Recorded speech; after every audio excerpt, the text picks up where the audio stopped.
Mature, intelligent talk every morning. Spice up yourself.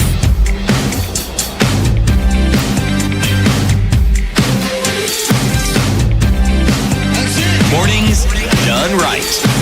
94.4 Spice FM, Nairobi. Let me tell you about this report that has found out that teachers and mothers have actually been, the fingers are pointed at them in terms of beating of children. Okay? Even as we look at civil servants and how the July salaries might be delayed, let's look at this before we get there. Teachers and mothers lead in physical abuse. Teachers have been singled out as the top perpetrators of physical violence, according to a new survey, lifting the lid on possible continued use of the outlawed corporal punishment in schools. While school is perceived as a safe space for learners at risk of violence, victims interviewed for the survey indicate that they had suffered physical harm in the hands of teachers more than anyone else. The survey, titled the Kenya Demographic and Health Survey 2022, is done by the Kenya National Bureau of Statistics and the Ministry of Health, and it sampled 42,300 households.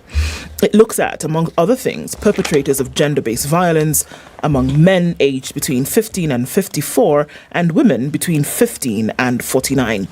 The statistics indicate that men were the main victims of physical abuse perpetrated by teachers. For married men, 28% of those interviewed had experienced physical violence in the hand of teachers, followed by current wives or intimate partners at 20%. So they had been abused by their partners as men, right? The picture is grimmer among unmarried men, as nearly half that, 46%, indicate that they had been physically abused by their teachers. On the other hand, former classmates, schoolmates, were the second likely physical abusers among unmarried men, further opening scrutiny over possible incidents of bullying in schools. For unmarried women, teachers, again, sit at the top of physical abusers, with 33% of the surveyed pointing to teachers as their physical abusers. The report further finds mothers and stepmothers as physical abusers at 25% against unmarried women. The story is different for married women, though, as the main perpetrators of violence is their spouse. Statistics also show, unlike all other victims, only 5.8% of married women pointed to teachers as the main offenders. Instead, they were more likely to face physical abuse from their current husband or intimate partner at 54%, followed by a former husband or intimate partner at 34%. It's interesting to look at this, that a majority of the physical abuse that takes place in this country is in school. Is in schools.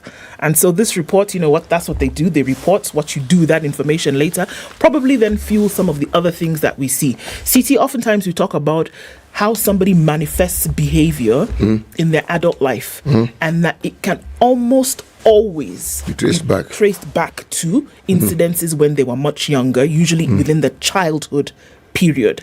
Now, this report, something like this, is what researchers would use to then say, okay, hold on a minute. If you're looking at the mental health burden in the country today, just look at what these statistics are telling us. And how then can you take that and extrapolate and say, is this a place maybe where we should be looking at a problem that could then fester and become something else more dangerous in the future? It already is, because you see, no one escapes it, by the way. It's being brought to our attention because it's affecting children. So you want to ask yourself, mothers who are known to cherish and nurture their children, what would happen to this mother that will bring her to the point where she is the person who causes her child most harm? What would bring this about? As for bullying in schools, if you go back, you will find that the people in schools who had issues with bullying, their problems were at home. It started at home. I know this even before. The bullies. Yes, the bullies. The people, these nasty individuals whom you had in college, if they were victims themselves. When you read about, bring it into real life, when you read about police brutality, those guys are brutalized. That is why they can stomp on you as though they're climbing stairs. Yeah. Yes. Yeah. They've been brutalized. That is why they're able to do the things they do without compunction. If you find someone who's my age and they're a really nasty piece of work, they didn't get nasty in the old age. Those people were nasty before. Yes. Yeah. Ah. Yeah. Okay. The report is by? The Kenya National Bureau of Statistics. Okay. It's going to get worse, by the way, because these pressures we keep talking about as though it's everyday fare, as in mambo ya kawaida, where we're talking about people can't afford to eat, we're talking about people can't afford to rent, we're talking about people that don't have jobs. Man, these things heighten levels of anxiety in people, and it alters you as a person. Yes, it does. It changes you. Simply because what you're grappling with, what you're having to deal with, in most cases, there are things you've never dealt with before. So you don't really even know what to do. So in that confusion, you tend to lash out. Now, that lashing out manifests itself in the oddest of ways. Okay. So now, City, what does Kango mean? It's a place. It's a place? Yes. Kango is the name of a place. Yes. It's actually like a location. It's a place, yes. Right. There's a company called Kango. That one of Railas. Right on of Railas. So Raila's company called Kango Enterprises Limited is planning to construct a luxury hotel in Malindi, Kilifi County on a piece of land whose ownership was previously contested. According to documents that the nation says they have seen, where Raila is listed was one of the directors, this company plans to implement the project on approximately 4.3 acres of land, built about 100 meters from the shoreline, and it'll cost about 500 million shillings. The proposed establishment will be located within Mayungu locality, which is a famous tourism destination. This is according to the environmental impact assessment report that was presented to NEMA. Kango has been engaged in legal battles against a British citizen who's now deceased, John Presser Unsworth, over the land's ownership. In 2011, Raila was in the dock at Malindi High Court, where he was testifying that he bought the land from former Malindi Mayor Frederick Kazungu Diwani. The court was informed that Diwani later sold the same land fraudulently to Unsworth. Okay. Diwani admitted the offence and was fined 800,000 shillings in 2009. Was he jailed? He was fined. On August 5th, 2022, judgment was entered in favor of the company, requiring Unsworth's kin to vacate the land, and a Gazette notice on June 9th was published, notifying the public that a new title deed had been issued to Kango Enterprises. So they now plan to put up a hotel on, it'll be a multi-story, two-story block of the hotel and conference hall. First floor will have 33 rooms, a spa, jacuzzi, sauna and steam rooms. A presidential suite and 19 more rooms will be built on the second floor, while the conference hall and 2 other service rooms and offices will be on the ground floor.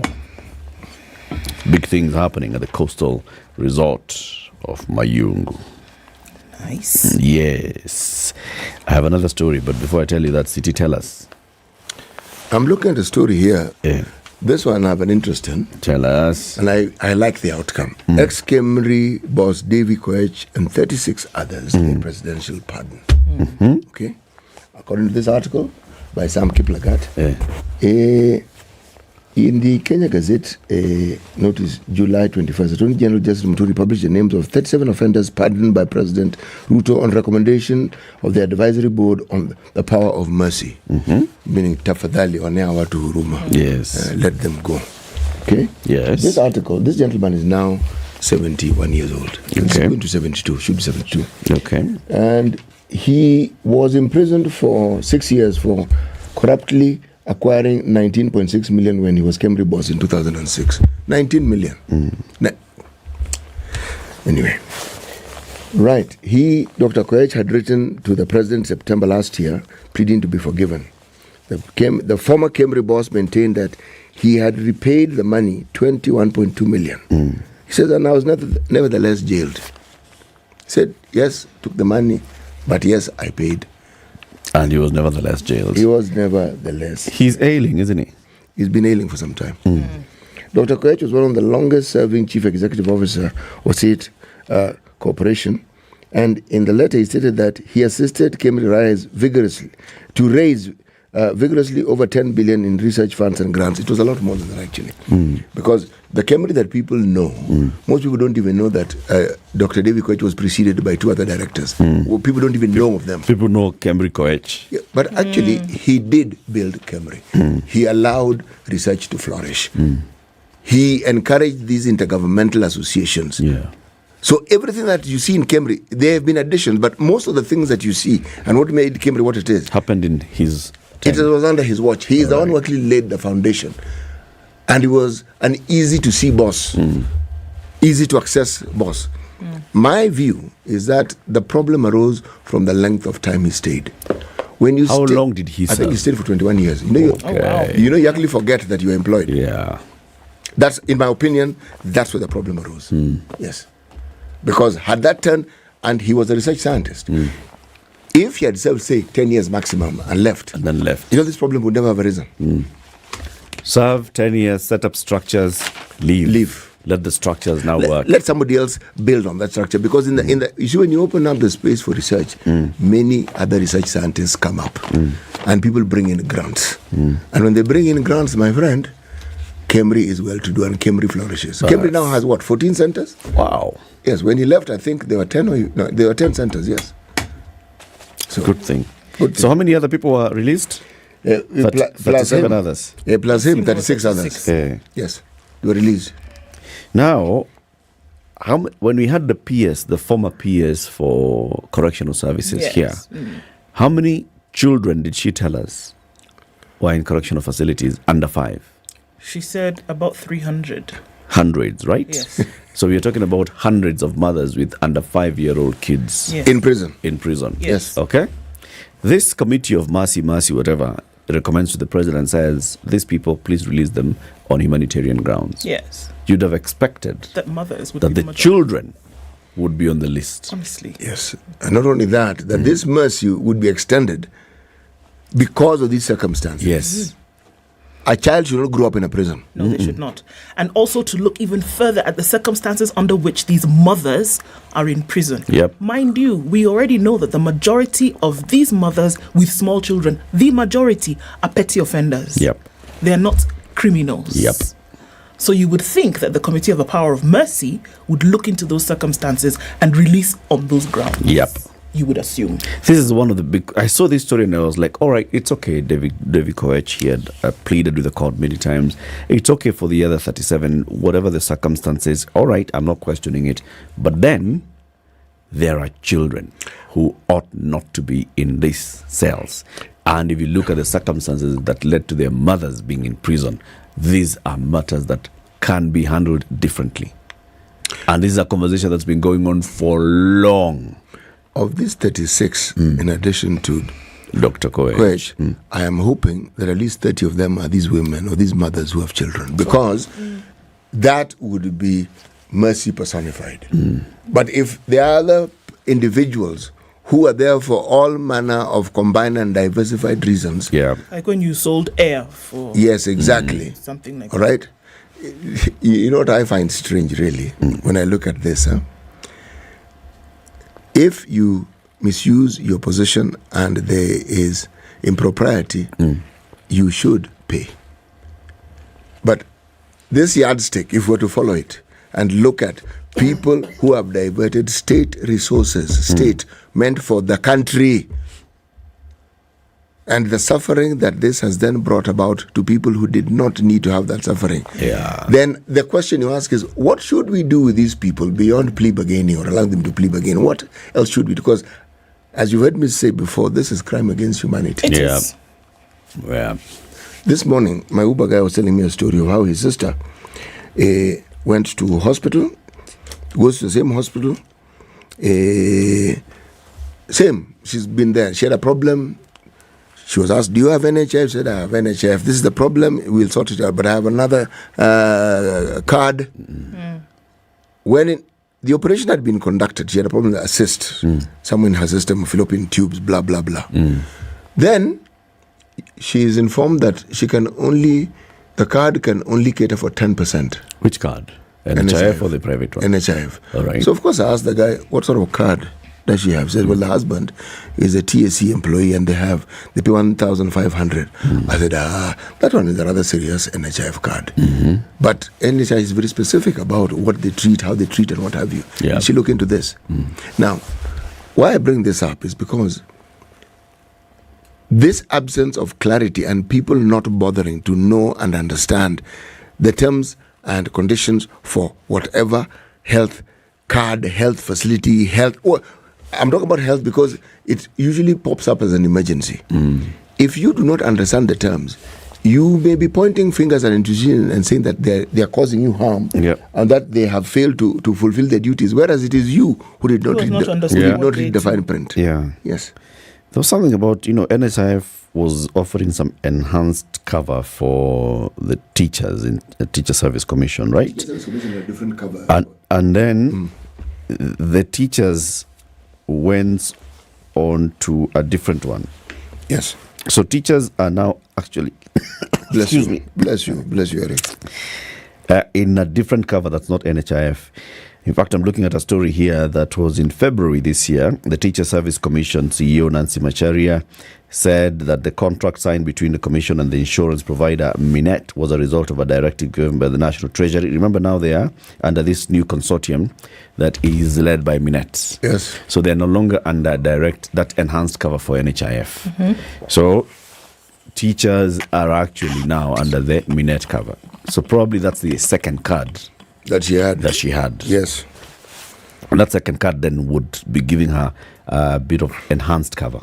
But you see, my thoughts when I was told the story, because I asked my Uber driver, did she inform these people she had another card? Said they did. I said, I see. Because if you inform them they have another card, the next question, they will find out what the limit on that card is. Yeah. Now, once they find out what the limit on that card is, they will then seek to spend it. That's true. Oh, yes. They will seek to spend it for you. Yeah. Passports are a big issue in this country. You want to travel today and you don't have a passport, or your passport has expired. Then you're not traveling today. Forget it. What The is this delay problem? in the processing of passports will persist for the next 3 months, according to Immigration and Citizen Services PS Julius Bitok. Bitok yesterday said told MPs that a pending bill of 580 million shillings for the purchase of passport booklets from a Pakistani company is causing the delay. They have a pending bill of 580 million shillings. It's 500 million. How much are we paying these guys for expressway for the damage? For the damage, 700 million. Because of that small something. Is that going to be another pending bill? 580 million shillings pending bill by a crucial State Department for Immigration and Citizen Services to a Pakistani supplier of booklets, passport booklets. He told the National Assembly Committee on Regional Integration that normal operations will resume in November. Why? Bitok explained to the lawmakers that the current backlog was created by a pending bill of 530 million that was earmarked for purchase of booklets in the financial year 21-22, but was reallocated to other areas by the previous administration.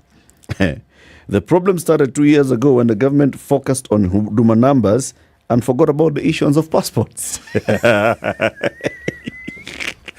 Where is Uduma number now? The PS told the committee that apart from the 530 million shillings that was reallocated, a further 31 million shillings is owed to a company which provides the automated fingerprint identification system and the servicing of the machines. 20 million is owed to MS Arians, which supplies parts of the machines. Tuko wapi sasa? Tuko 530 plus add another 20, 31 million plus another 20, add 20. The PS said the two-edged e-passport printing machines with a capacity to produce 800 passports a day broke down in April due to age, a factor that aggravated the backlog as replacement could only be procured from the manufacturer in Germany. He is, however, telling MPs that the laser engraving unit for personalization machine, known as M2, has since been fixed, but it requires urgent servicing. Excuse me, please. It has been fixed, but it requires servicing. It has been fixed, but requires servicing. Excuse me. Say it again. Maybe it will make more sense the third time. The PS, however, told MPs that the laser engraving unit for personalization machine, it is known as M2, has since been fixed, but requires urgent servicing.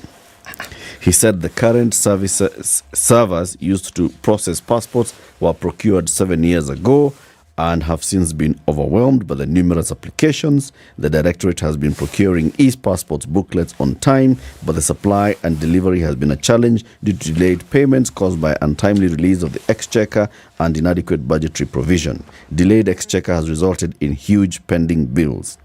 There is, however, hope, as the PS told MPs, that the 2 machines which broke down have since been repaired, and they are currently processing 3,000 passports a day against a demand of 4,500, with teams working both day and night to clear the 88,200 backlog.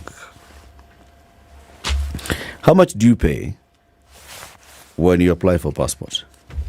Depends. It's 4,600 if I'm not wrong. Right? It So depends. the basic one is that 4,000. at least 4,000 shillings. 4,200 something like that. Yes. 4,600. So let's say at least 4,000. The other maybe is going to whoever is handling the pay bills, whoever. Let's just say 4,000, right? At least 4,000 for all these 88,000 people. All of them have paid 4,000. Do the math. Okay, so 4,000. 88,000 times 4,000. Garrett, just give me 1 second. How many money? How many money? 4,000 times 88,000. My calculator has refused. It has gone on their side. 352 million. There you go. So already work on a 352 million, okay? Plus more, because these are just what is they claim that are currently pending. There are 31,000 passport applications, 18,000 are the recommendation stage, 39,000 are approval stage, 88,000 exported applications. So in fact, add 88 plus 39 plus 31, let's just say double that amount. 88 So plus 31 just plus 39. double that figure. Okay, so This 500 million shillings that we are saying is pending bills, people have paid cash. We could have paid those Pakistanis pesa kuja uchukue na bag. Okay. So now you ask yourself, what is this that It's we're talking true. about? you'd have had change. Yes. 704 million. Yes. You would have paid them, then you would have had some extra money left over to even Buy new machines. buy and service the one that was fixed. In but fact, needs tell the servicing. Pakistanis, listen, take your machine, Go with it. go with it. And have some money. Yeah. Yeah, this machine thing, this Yeah, printing thing. stories. KRA have similar stories, but that's a story for another day. These are basically what we are saying is people who somebody maybe needs to go education, somebody needs to go, they've gotten a new job, somebody needs to go medical, somebody needs to go tourism, whatever reason, somebody just needs a Somebody passport just needs to go. Someone needs to go. They can't go. Why? Passport on gate. Because I don't know money, I don't know procurement, I don't know Pakistan, I don't know machine serviced but requires servicing. Stories. 7 a.m. news time.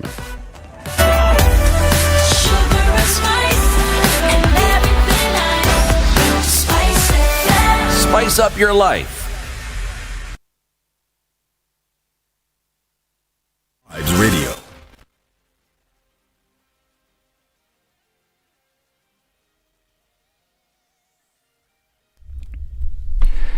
Good morning, this is Newswire. I'm Dennis Aseto.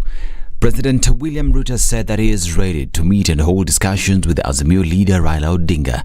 On his Twitter handle, the head of state said that he was engaged, but once back in the country, he would be available to meet the opposition leader one-on-one at his convenience. Ruto's response comes shortly after Odinga said his efforts to dialogue with the government on the high cost of living and audit of the 2022 general elections have not yielded fruit. While addressing the International Press Association of East Africa, the Azimo boss said that though the high cost of living was not peculiar to Kenya, the government is in a position to alleviate the burden. He is actually pretending, is living in delusion that we don't have a crisis. But we have a serious crisis that requires patriotism to resolve, and we are ready ourselves. Odinga further announced that starting today, Azimo will be reaching out to Kenyans, he says, were injured and others killed by the police during the demonstrations. Here are the voices of the victims. Mtuelewe na mtusaidie hata kwa msiba wa matanga. Tunaanzia wapi? Maisha sasa ndio hiyo, gharama ya maisha iko juu na matanga inagharamia kila kitu. Ni bili ya hospitali, ni gharama ya maisha, bili ya mochari, na umewachwa wewe ni mjane na watoto wawili. Serikali tusaidie tafadhali. watafute mbinu ya kusaidia hawa hata wapelekwe watu nyumbani wasiku nyumbani. Mambo na transport hatuna chochote, ndio maana hata nimeomba usaidizi sana kama wanaweza tusaidia. Sisi tutashukuru tu hivyo. Mimi naomba serikali iweze kuchukua gharama, wagharamie kila kitu kutoka kwa maafa ya huyo kijana wangu. Juu mimi mwenyewe mimi sina kazi. Odinga further stated that the Kenya Kwanza government has continued to frustrate the engagement through the bipartisan talks. When President Ruto publicly appealed to me and said that we should call off the mandamano and dialogue, we agreed to call off the mandamano at that time. As soon as the temperatures come down, it was business as usual. They set up a team and eventually they withdrew. Those members of that team were not available. Each time our people assembled, they would say most of their members are out of the country, they cannot raise a quorum, in that they were not serious at all. Meanwhile, the Kenya Kwanza team in the bipartisan talks have urged their counterparts in the Azimo la Umoja coalition to resume dialogue to resolve the sticky issues between the two opposing sides. The team led by co-chair George Murungara insisted that the talks, having hit a snag for months now, were not dissolved but only suspended following the anti-government protest staged by the opposition. The Kenya Kwanza brigade told their counterparts led by EALA MP Otiende Amolo to confirm their willingness to resume talks. Murungara maintained that the reconstitution of the Independent Electoral Boundaries Commission will be the top agenda on the table during the talks. Murungara said that a number of wards and constituencies are currently unrepresented because of the vacancy of the commission. The Kenya Kwanza Alliance team said the portended delay in the reconstitution of IEBC will create a crisis following the anticipated boundaries delimitation. This as the Independent Electoral Boundaries Commission selection panel will soon publish names of those shortlisted for interviews to fill the vacant positions of the chairperson of the commission and commissioners. The chairperson of the selection panel, Dr. Nelson Makanda, has confirmed that his team resumed operations after bipartisan talks between Kenya Kwanza and the Azimo la Umoja stalled. Makanda says they had slowed down on the process to give a chance to the bipartisan committee, but they have been left with no option but to continue with the process following the disagreement between the ruling Kenya Kwanza and Azimo coalition party. And Interior Cabinet Secretary Kithure Kindiki has refuted claims that National Police Service officers and other law enforcement personnel are engaged in extrajudicial executions and or excessive use of force against the public. Through a statement, Kindiki said that the claims are malicious, false, and intended to distort public opinion regarding the recent orgy of violence that took place during the Azimo protest in some parts of the country. The Interior CS, in addition, revealed that during the past week, a large cache of conventional and crude weapons, narcotic drugs and cash were intercepted on their way to fuel their routes that rocked some parts of the country. And the government now says that one police officer lost his life while 305 others were injured during the anti-government protest led by the opposition in different parts of the country. Interior Principal Secretary Raymond Omola in a statement added that the National Police Service lost 158 vehicles and 9 police stations, which were either severely damaged or razed to the ground by criminal entities masquerading as protesters during the demos. I'm Dennis Aseto. Good morning.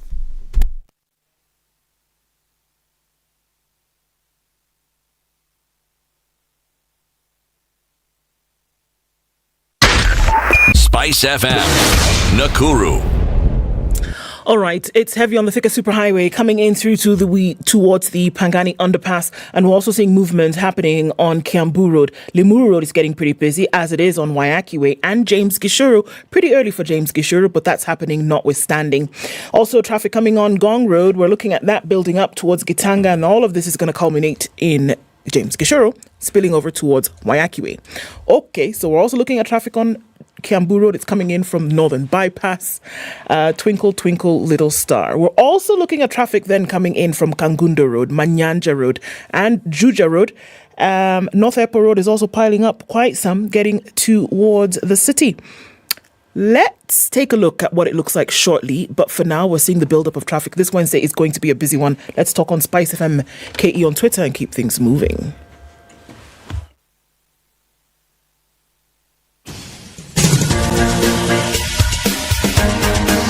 This is The Situation Room, the home of hard-hitting political commentary and penetrating insights about the state of the nation. This is a talk radio experience like no other. The Situation Room, a place for hard truths, debates, and elevated conversations. The Situation Room, witty, political, engaging, deep, controversial. In the room, we have C.T. Muga, researcher, academic, seasoned political observer, a fountain of wisdom in these politically uncertain times. Ndu Okoh, Nigerian by birth, Kenyan by choice, communications expert, Pan-Africanist, a truth seeker and believer in people power, and Eric Latiff, agent provocateur, the man in the chair, seasoned journalist, news hound, a man who believes in punching up, not down.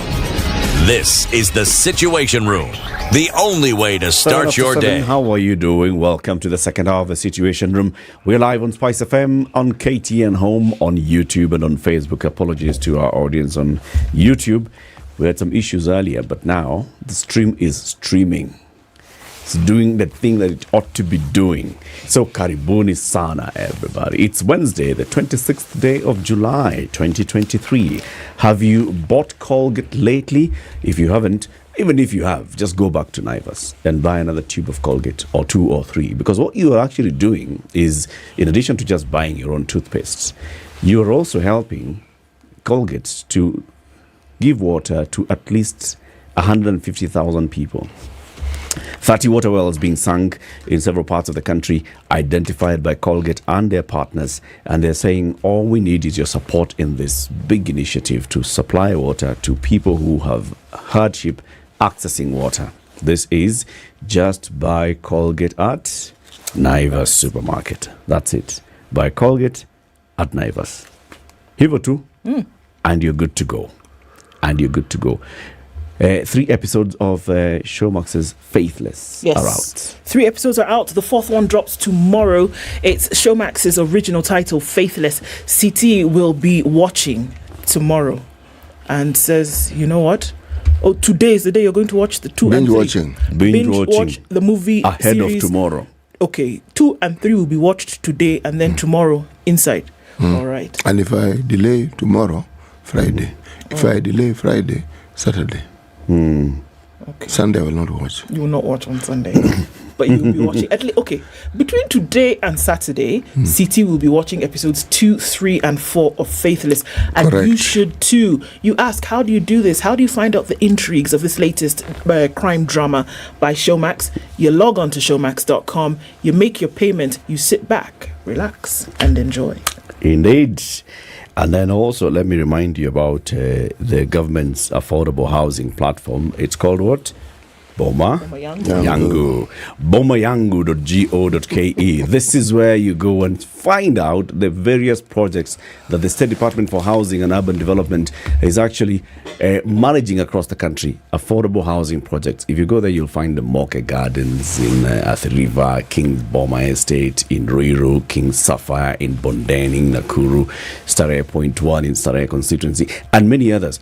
But for you to actually get to own any of these houses, you have to register on the Bomayangu platform, follow the steps that they give you, and then you start saving. Once you reach 10% of the value of the house, then you qualify to start owning that house. And it's as simple as, once you get to qualify owning the house, there's an option of rent to own. Yeah. So just do that, and then very soon you will be recording videos from your own house and saying, hapa ni wapi, hapa ni wapi, niko kwa nyumba yangu, niko kwa boma yangu, hapa ni wapi. You know that video, City? Hapa ni wapi? Kenya. You've seen it, didn't you? I have not. You haven't? No. Why have you not seen it? A video doing the rounds. Hapa ni wapi? So let me tell you the story. So there are 2 parts to this story. The first part is what I'm making up to what I think happened to this young man when he was in school, right? He speaks with a Kisii accent. So I imagine that he studied in the greater Kisii region. I like that. And because of localization, I imagine that his math teacher was also Kisii. a Kisii teacher. This young boy was not doing well in math. And the teacher was getting frustrated day in, day out. And I told him, young man, can you get serious, bwana? Mimi nataka kukusaidia kwa maisha yako. Ukiendelea kuanguka hesabu, utaenda mbali kwa maisha. Ukiendelea kufail, you're not going far. You'll amount to nothing. Be serious. Of course, it affected this young man. He got serious. Don't know whether he got serious or not, but he's doing well for himself now. Today. All right? He got serious. He is able to afford his own life, buy a house in affordable housing and all that kind of things and go shopping. So he records a video. Now this is the present day. He's recording a video. He goes to some mall, international big mall, and he's shopping and he's doing his life. And then he's recording the video and saying, hapa ni wapi? Hapa ni wapi? Mwalimu wa hesabu, hapa ni wapi? Ulisema siende bali, hapa ni wapi? I love it. Niko kwangu. Yes. So get to bomba yangu and then you'll be telling hapa ni wapi. Niko na bomba yangu. Kenya. Hapa ni wapi. We have a guest in the studio. Maina Karobia is the Member of Parliament at the East African Legislative Assembly. Good morning. Good morning to you. Karibu Eric, sana. Asante sana. Thank you, Eric. And City and Ndu. Yes. The easiest name on the planet. I know. Yeah, for like hosting that. me. This is my maiden appearance on this particular show. And I'm grateful. This is one of the best shows that we have in the country. In fact, I'm getting a lot of reviews on my inbox that Already. you have been hosted in my best show. Already. Yes, so thank you for hosting me. Karibu sana. Welcome to the hot seat of the situation. Thank you. To welcome you, CT has the day's proverb. Our proverbs for the whole of this week come from the country of Lesotho. It's actually written Lesotho, but it's pronounced Lesotho. Why? I really don't know. But it was in a previous time when the British believed it was their property. It was called Basotho land. It's one of these countries where close to 99% of the population come from one community. Others are people who happen to be there. But it has many firsts. This country is landlocked in the real sense of the word. It's in the middle of South Africa. Well, towards the southern eastern part of South Africa, but it's right in the middle. Now, the other unique thing about this country is, my friend, you know how in Kenya you can say we are 0 feet above sea level, a few feet. The lowest point in this country is 1,400 feet above sea level. Lowest, meaning you are now on ground level and you're 1,400 feet above sea level. That's like where in Kenya? No, it's higher than Nairobi. It is going towards Eldoret, It's Tambarua. Timborough. Yes. Tambarua. Which means it's permanently cold. An interesting country, though. Now, it has a characteristic that is a bit notorious in the sense that it's something we characterize many African nations with, especially Western Africa. They've taken the cup for this one. A country gets independence, there's a coup. Then just before these guys settle down, there's another coup. But some countries are clever about it. They call it a revolution. Okay? But it's a coup. Then before they've sat, there's another coup. They've had their fair share of coups. The proverb for the day. Yes. Now this one, you'll tell us what you think about it, okay? Sickness accompanies a waning moon. A new moon cures diseases. Sickness accompanies a waning moon. A new moon cures diseases. Mheshimiwa, Wow. what are you hearing? What I'm hearing is that in the darkest of moments, and when there are turbulences, sometimes we have to be patient and wait for, or even plan for something that is going to rescue people from the darkest of the moments. And sometimes we should not look at ourselves and think that we are condemned to be in our situation. Sometimes we might be, our solution might be just around the corner, and sometimes also the solutions can come out of the nature. That's how I look at it, and I like the context of Lesotho. But why don't we read so much about the change of regimes in Lesotho? I think, is it blood? Is there bloodshed, or it's soft coups? It began as a monarchy.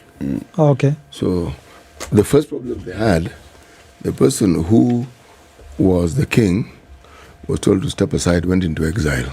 Okay? And then the military took over. But in the recent past, they haven't had coups. What they've had is changes in government.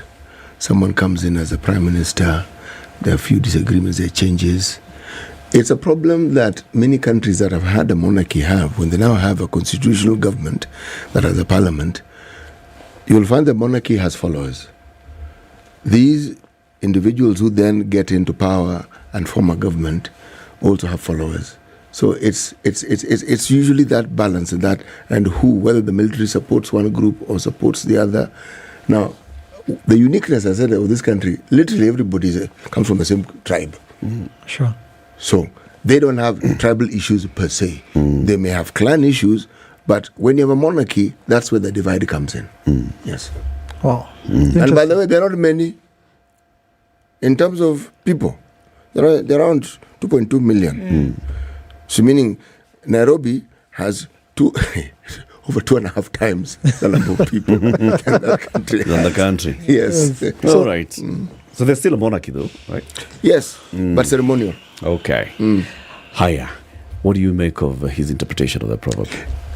You know, he's spot on, but when I read this poem, what came to my mind was, when you are unwell, as in you may be physically unwell, or when you are surrounded by tribulation, the world looks very bleak. You see the world through your problem, the eyes of your problem, through the lens of your problem. But the new moon here is a new day, a new reckoning, a new dispensation, a change. So when things change, and maybe the problem that was burdening you is eased, somehow the world looks better. It looks nicer. I'm told that when people are in love, they have the same feeling, that the world looks nicer, people look happier, people behave kinder. I'm told. Yes. You're told. Yes.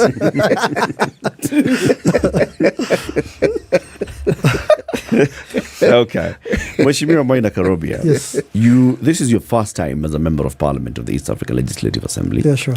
First time also as a member of Parliament at such a national level. Yes. What were you doing before you got this election? Eric, my journey is quite a journey.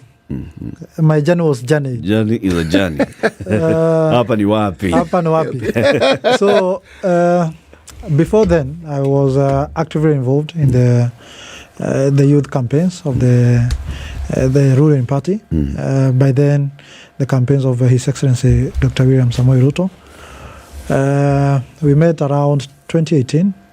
By then, I was leading a youth group called Youth and Governance. It was an NGO where I was the president. It had networks across the country. But then I found a person who was presenting a case of leadership. But before then, actually, I happened to have interacted, though just as a person among the crowd, in 2013 with the deputy president when they were looking for the seat as a dynamic duo with the President Uhuru. So that was in Taita Taveta. So I attended a rally.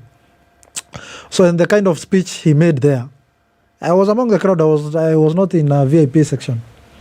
The kind of speech he made there, I was convinced that this man knows what he is doing with his leadership, and he has at least a vision of where he can take a country if he is offered leadership.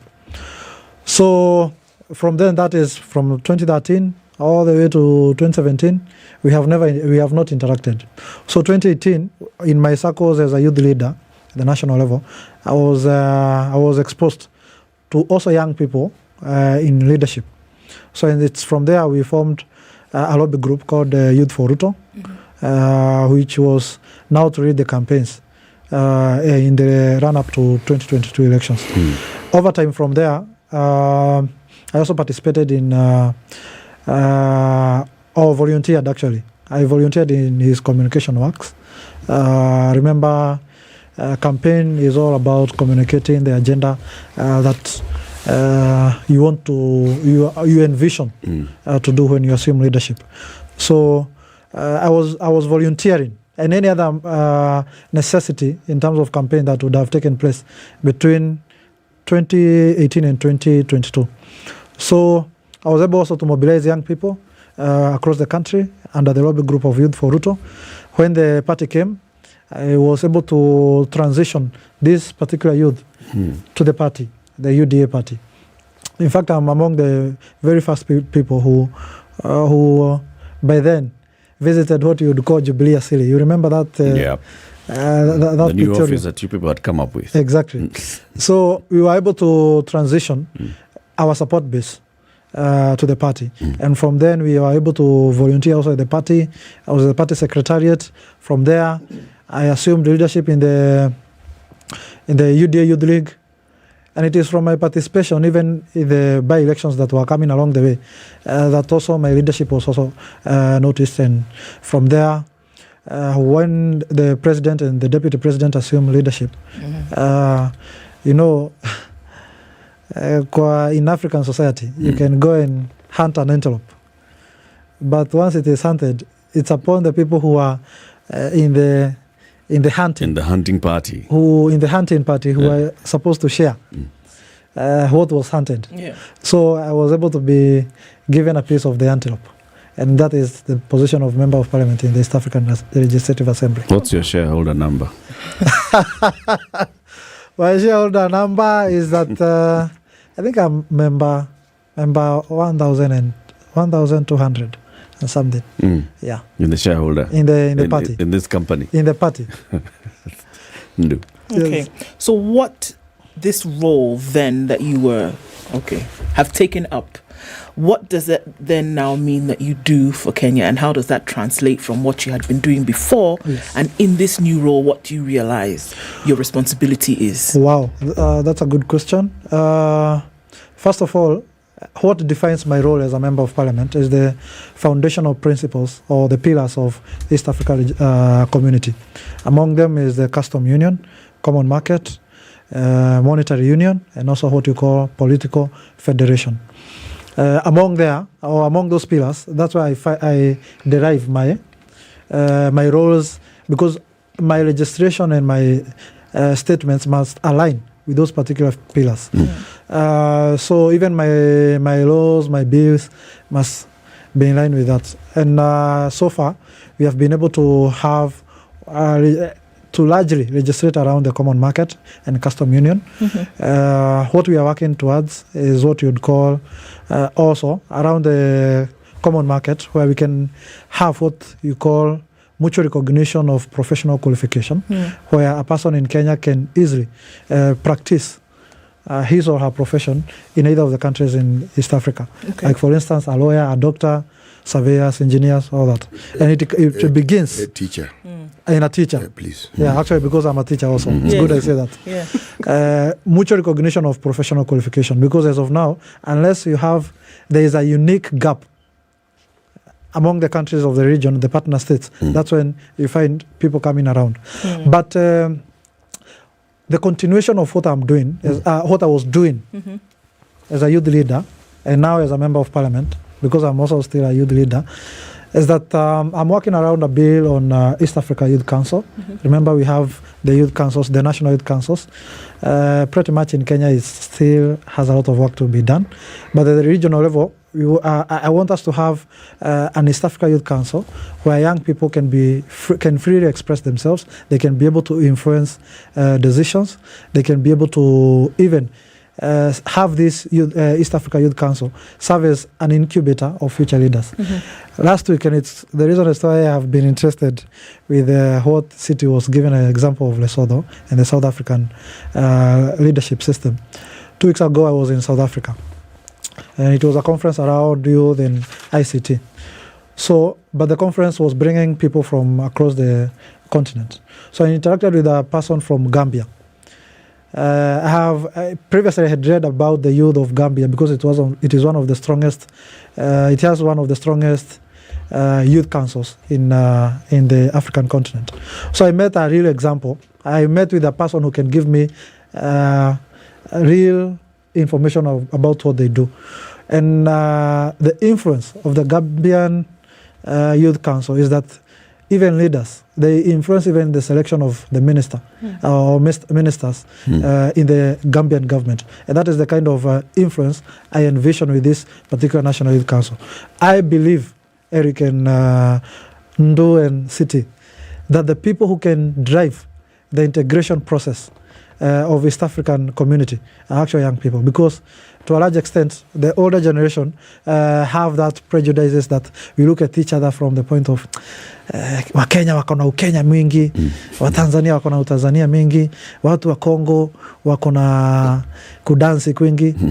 But young people, you look at us. I look at a person from another country from the point of the value that person adds.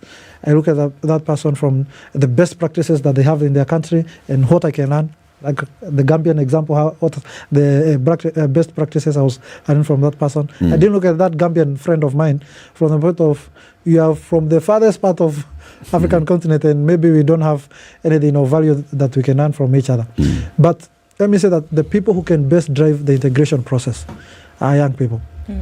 The people who orchestrated even the independence of our country. Pretty much the Mboyas and what have you, they were young people. So I believe, even to date, the people who can drive the integration of East African community and the unity of African continent, because of the exposure, because of the energy, because of the looking for opportunities, the drive to look for opportunities, are actually young people. But do you need an institution to do that? I mean, look at the young people. Kenya's representatives into EALA, there's yourself, there's Kalonzo, there's Winnie Odinga, and then there's Suleiman Shabal. So the three of you are young people. You're already in the assembly. If you look at our parliament, there are very many young people. Our county assemblies, they're young people. Do you need an extra organ for the young people to be able to participate strongly? You need a platform, or you also need an organ, because of what you'd call legitimacy.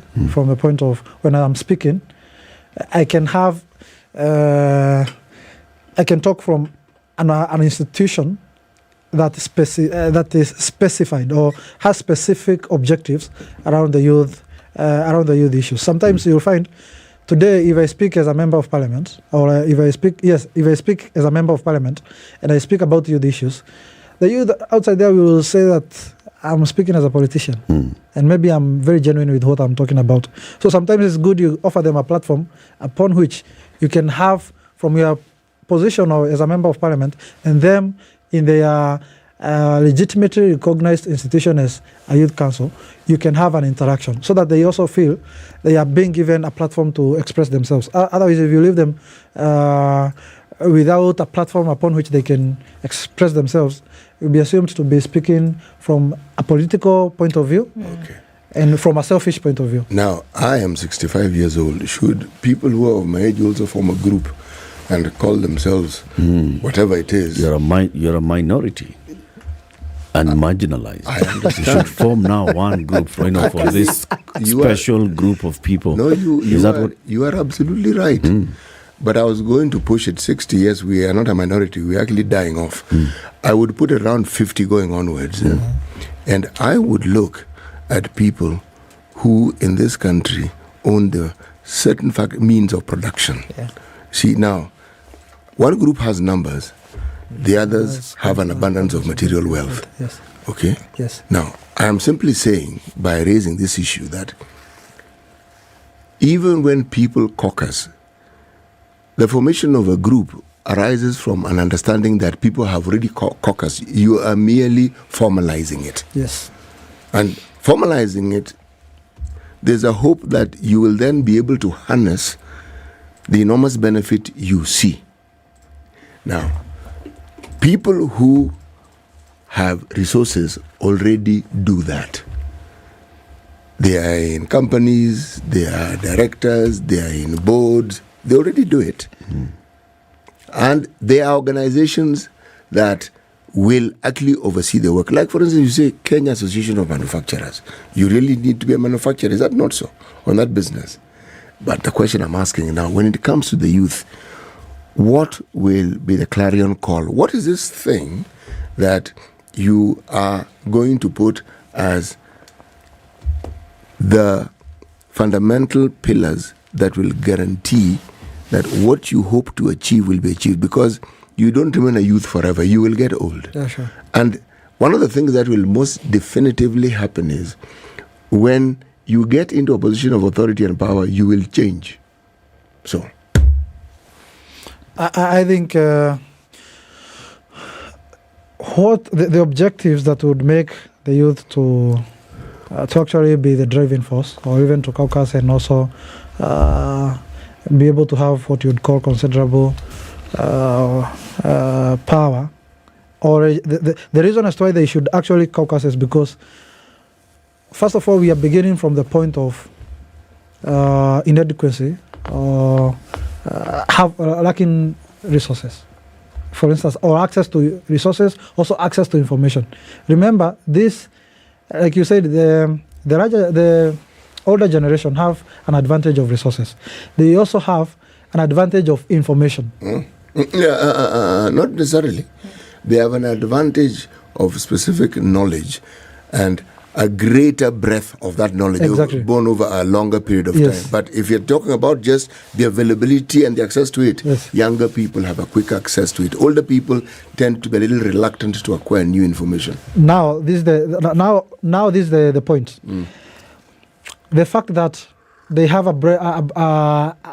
they have that knowledge and they have the resources makes the younger generation to actually find strength in them forming caucuses or organizations or associations, so that they can be able to complement the gaps in information, knowledge, and also resources when they are united. And that's why, for me, I advocate to always have organizations and associations so that people can be able to complement the gaps that they have. Otherwise, if we leave each other to assume that Minor Karobia can do this thing alone, I think we will not be able to achieve more. In fact, there's an African saying, I don't know whether it's a saying or a proverb, that says that if you want to go far, please walk together or run together.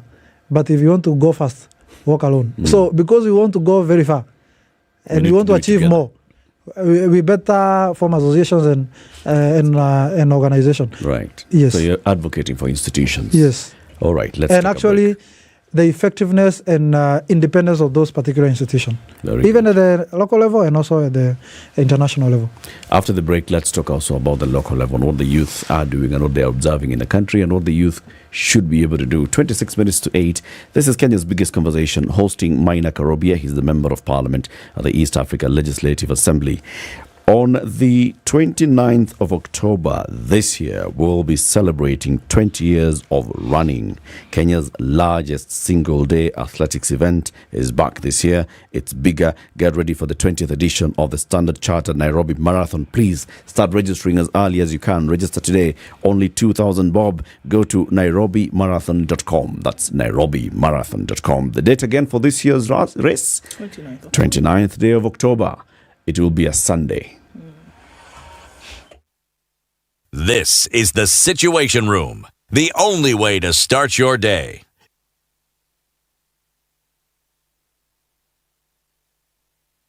If I look at the Premier League table, Manchester City is on top. Arsenal, number 2 in the table. Absolutely. How did Brentford get to number 3 in the Premier League table? They beat us like Burkenge. What's your love language, French? My love language is I want to be left alone. What can't you compromise on? Quality time and acts of service. Words of affirmation tutapata hata kanisani. We do this 11 to 3 p.m. Monday to Friday. DJ Absolute and Yolanda Mulwa on 94.4 Spice FM. This morning in Nairobi at 14, highs of 24, and we'll see highs of 25 in a partly sunny Nakuru at 15. It's cloudy at 14 in Nyeri and cloudy at 15 in Eldoret. At 22, partly sunny early this morning in Mombasa, highs of 28 and lows of 22. And it's sunny at 25 in Malindi. It'll go to highs of 28 and lows of 24. Mostly cloudy at 20 in Kisumu, highs of 30 and lows of 19. And Kakamega is cloudy at 18, highs of 29 and lows of 16. It's mostly sunny at 20 in Kampala, highs of 28 and lows of 17. And it's mostly cloudy at 24 in Dar es Salaam, highs of 29 and lows of 22. It's still a foggy morning in Johannesburg at 8, highs of 18 today. And mostly cloudy in Lagos at 25. We'll see highs of 30. 31 will be the high in a clear Kinshasa, coming down to lows of 20.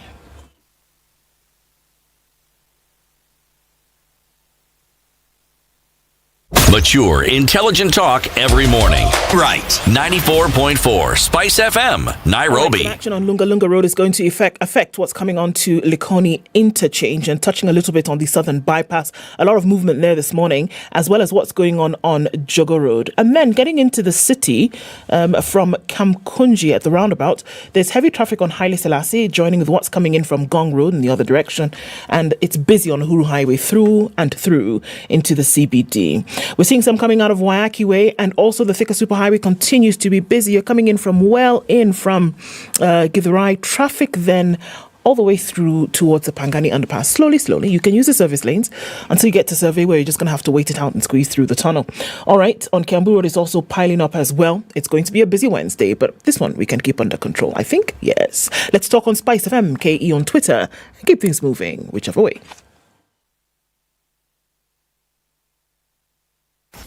You ready? Okay. Spice FM. Mature, intelligent talk every morning. Spice up yourself.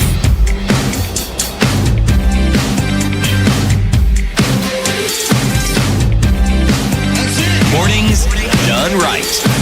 94.4 Spice FM, Nairobi. Honorable Maina Karobia, MP, East African Legislative Assembly, is our guest. CT. When one talks about the East African community, and we talk about all the progress we've made, the commonality of tariffs, movement of this, all these things, they are geared to bring about a certain occurrence and a certain situation. Now, what is envisioned? When we've achieved our goal, what will East Africa be? For instance, how will we handle the political leadership if we are an East African country, not just a common market? How will we handle services? How will we handle everything that ordinarily is run within a country and independently so? How do we foresee this? Let me say that the greater vision, or where personally I see the East African community transition to, is one state where we have one government comprised of one president, courts, and also parliament. To a great extent, that consultation is at high level, but there was a review in 2017-2022 that among the pillars, now it's not political federation, it's political confederation. Okay. More or less what the Swiss has. Switzerland. So the greater vision is that we are going to have one government, where we also have a common currency. Right now, we are doing what you call constitutional consultation. A month ago, it was held in Kenya, in the what you would call headquarters of former provinces: Eldoret, Embu, Mombasa, Kisumu, Nakuru, and also Nairobi. I happen to have participated in the Nakuru one. Eldoret was not the head of a province. No, I'm just saying. Yes. What you'd call Nakuru was. Yes. So it was held in those major towns of our country. So the consultations is where is being done across the 7 states. Then we are going to do what you'd call like a referendum when we have a draft document from the consultations. And that's where people now, the East Africans, are going to determine the political destiny that as a community or as a region we are going to follow, whether it will be a federation or full federation as a state, or confederation where we can have a smooth transition.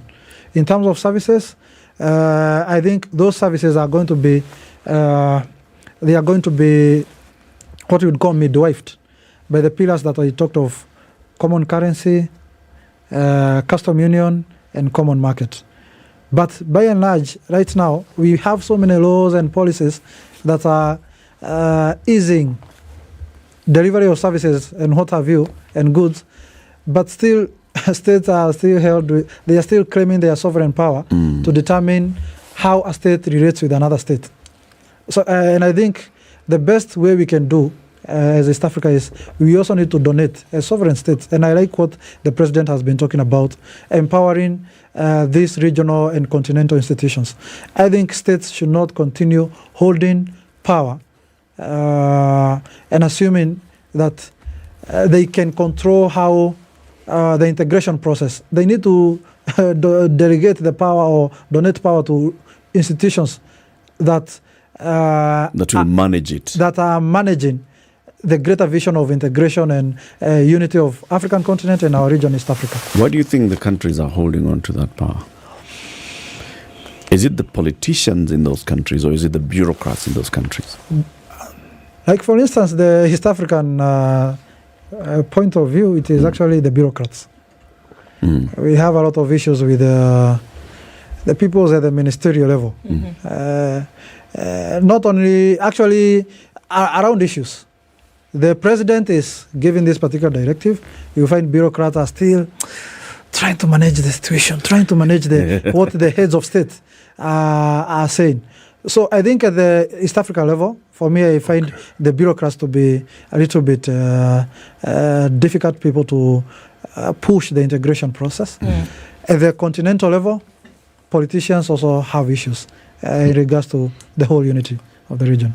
Can you imagine a situation where, for instance, the Commission on Revenue Allocation wants to talk about what they think is an ideal way, according to them, you've looked, you've determined, you've gotten your data, and you say this is the best way of going about it, and they propose to have a bill that this decision and the implementation should bypass Parliament and should only be managed by the cabinet. Do you ever see such a thing happening? It's not. What do you think? Yeah, precisely, Parliament will massacre that thing. True. Why? Because they will see themselves as being it's like food being pulled from, which is already in your mouth, being removed from your mouth. So do you find that as you are at the East African Legislative Assembly, right? It doesn't matter in what capacity, that essentially what is happening then is an extension of state sovereignty at that level. It is not necessarily because we're all there for the integration and the proliferation of East African brotherhood. It is more that what the powers that be from the people who sent you are going to be proliferated at the assembly. It is the voice of the powers at home that you will be pushing for there, not necessarily this integration. And precisely.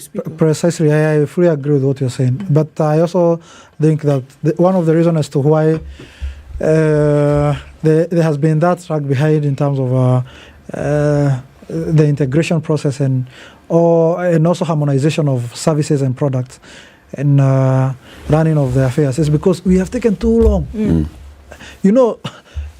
If you keep postponing a certain process, the foundational ideals, the foundational objectives are going to change because of the emerging dynamics of the continued postponement and the relationship, the changing of the behavior of our interaction together. So you find if the integration, when we were beginning this process was in the 1990s, or the late 1990s, 99 around there. So we are 24 years. Actually, that was the new process. There was an earlier process. There was an earlier process of Julius Nyeri. Yes, which had taken us fairly far. Which had taken, in fact, we had shared institutions. Yes, we did. A lot of, in fact, I think that one was doing far better than what we have in right now. So, when we continue postponing the specific objectives that we should achieve under certain timelines, then you find a new information comes in, behavior of how states are behaving towards each other also changes the whole idea or the whole perception around individual states towards the integration process. And that's why, for me, I think if we are to integrate, let us integrate now. If we are to achieve certain objectives, let us do them in timeless. Like, for instance, the monetary union, we were supposed to have a single currency by 2024. Yeah. I don't know because of which reasons they postponed that particular objective to 2031. Bureaucracy, again. No. It's not. Bureaucracy is blamed because they are seen as the people who actually do the nuts and bolts movements of this thing. But they answer to other people. So let's look further up. The bureaucrats don't go around making those decisions. They implement decisions that have been made.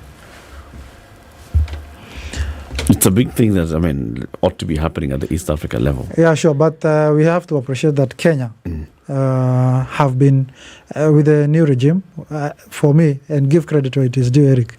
I know you might accuse me that I'm a shareholder, but give credit to it is this government has really tried to improve Kenya's image in regards to the African cause at the continental level and also at the regional level.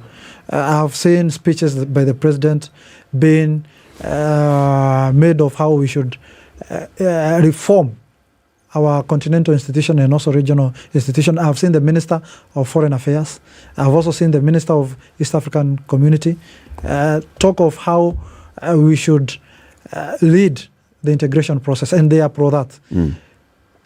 Now, actually, what we should be asking ourselves, are we actually walking the talk as a country? That's the question.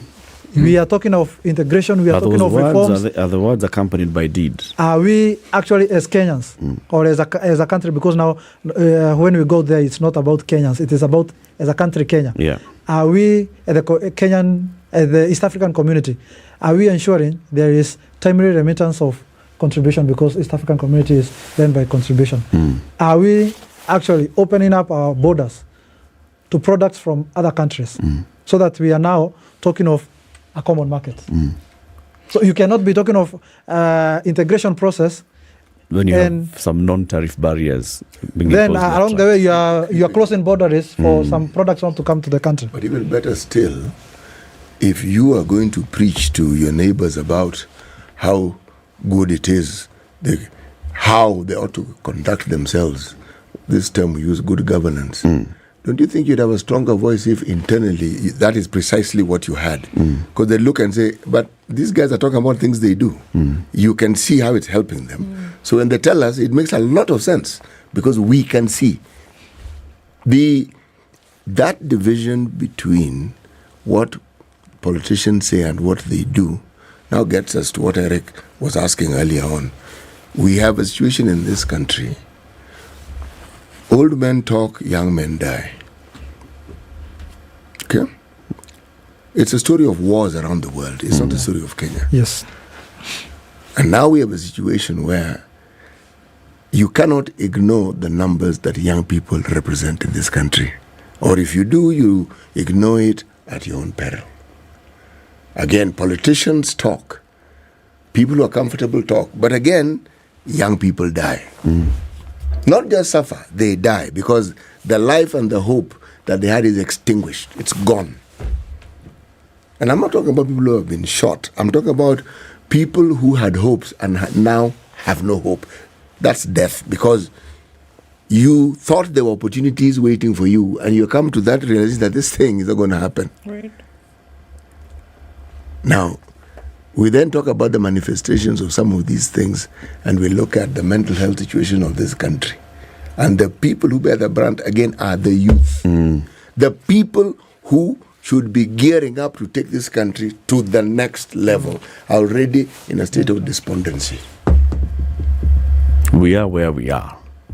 A majority of the population in this country, again, the youth, all right? Yes. And as we talk about, maybe the two leaders, national leaders, should have dialogue, should sit down, should agree. Where's the voice of the youth? You've been a youth leader in this country. Where's the voice of the youth in the current goings-on in Kenya? The voice of the youth, actually, young people have also expressed themselves about their dissatisfaction with the current state of affairs.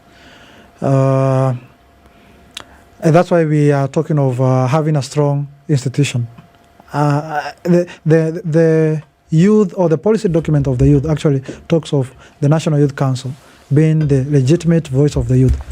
I think to a large extent, young leaders at the parliamentary level, at the county assembly level, have expressed their dissatisfaction with the whole political scenario that we are having in the country. But that is not enough. We need to be seen, and that's why I said, sometimes if a politician talks about the dissatisfaction or the satisfaction of the political situation, they might be seen, they are talking from the point of how convenient it is for them. And that's why we need to have something that has no political interest, like the National Youth Council, to be speaking about the state of the youth. Mheshimiwa, the reason why you caught the attention of the Kenya Kwanza leadership was not because you were talking, you were doing things. People talk all the time. You were doing things. So anything that leads us to more talk, what it leads us is to more same thing will happen. There will be talk, nothing will happen, no changes will be made. You led by example, you did things. You didn't sit back. Yeah, sure. And you persisted. And now you are telling us you want young men to caucus so that they can talk. Actually, out of the platform, talking is one of the things, because it will be, by and large, an institution of offering direction. But there are so many other programs that they can do at the grassroots level. Because, for instance, we have so many programs that have been proposed in the manifesto of the current government around the plan. Those programs, if there are youth programs that you'd want in the country, yes, there is a ministry of specified for the youth. But then, if there is to be implementation of those particular programs, if we are to bring development partners, which implementing agency, which implementing institution are we going to use at the grassroots level? It is this National Youth Council, because it envisions of having delegates right from the polling station level. So that's why I'm saying the role of this National Youth Council is not just to talk. Talking is just among other issues to offer political direction or to offer any direction that the youth would want. Okay. But there are other programs that we can take. But be that as it may, let me say this. The disadvantage, or what we are having in our country right now, is that politicians or some characters who are hell-bent of or not respecting democracy are taking advantage of youth or the unemployment rate to drive their political agenda by using them to do this protest that we're having. And they are taking it because of the economic situation that we have in the country. And I like what City talked about. It is not the economic situation that we have in our country is not unique in Kenya, actually. It is a global phenomenon. And I think politicians in our country has mastered the art of taking advantage of the situation, the economic situation that we have, that is not unique in Kenya only, to drive their political interests. So then young people in this country then do not have a voice. Because for me, if you are going to take any kind of legislation to a regional level, at regional institutional level, there must have been an element of strength at home, localized, that you then build upon and then take out. Sure. So if what you're saying then is the case, then we're saying that the institutions for voice-led movements, for voice-led democracies amongst young people in Kenya then do not exist. That young people are still being used as puppets. And it cannot just be by an opposition, then it must be by the government as well to then do what they want. And then essentially we'll see an extension of the same at the regional level. So young people are being used, whether it is government, whether it is opposition. So who in this equation is supposed to stand up and do something? The people who should do something are we, the leaders, because we have a responsibility, a divine responsibility, and also a political responsibility from the people. I don't think that blame should be passed to another person. We as leaders have a responsibility in terms of implementation and also offering direction towards sorting out any gap that is there, particularly in our country. And when I say that, I mean the members of parliament, the members of the executive, and other complementary agencies and organs within the sorting out of the youth space and other governance spaces that we as a people would envision. Yes. So the blame is not on another person. It is us, the political class. It is us, the people in the executive. It is us also, the youth. Because if the youth can also get organized, last week, I have to say, during the weekend, I presided over the launching of what you'd call a caucus on university students, college and university students. Actually, those young people, I congratulated them because during my time when I was at the university, we were not able to achieve what those guys are doing at the county level. They have mobilized young people from my county of Kiambu, and these particular university and colleges leaders, they are from different universities. And they have been able to mobilize themselves, even elected themselves, without the supervision of IEBC. They were themselves the IEBC. And they were able to... And it was peaceful. And it was peaceful. And they accepted the results. The swearing in was very peaceful. I've also had what you would call post-election analysis of what they are currently doing. They are now talking of programs. I've not heard of any dispute. Did they have some older person telling them what to do? Zero. Precisely. That's the point. Yes, that is the point. They are doing something. They are not talking about it. True. They are doing it, and you can see. And you can see they've understood that these divisions cause problems. So that's the first thing they've done. You bring everybody who is in that particular solar system. Interesting conversation we've had this morning, Mheshimiwa Maina Karobia, and thank you very much for joining us. You'll come again soon as we continue having conversations on the issue of youth leadership. You've been a national youth leader, and the issue of integration and political confederation, as you say.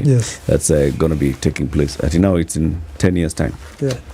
Okay, in about 8 years or so. Also, we think.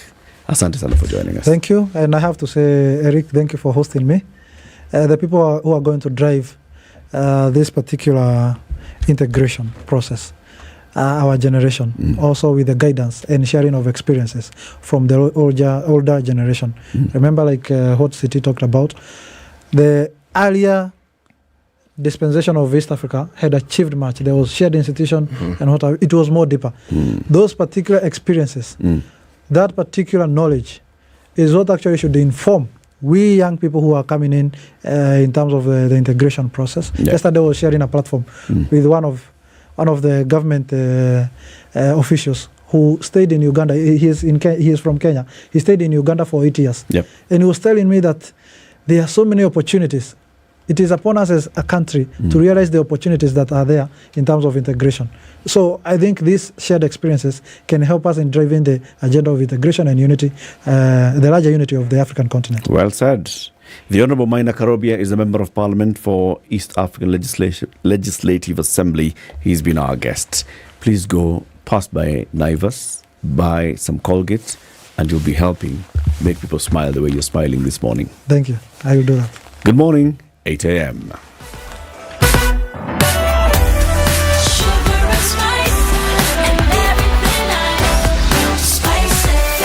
Spice up your life.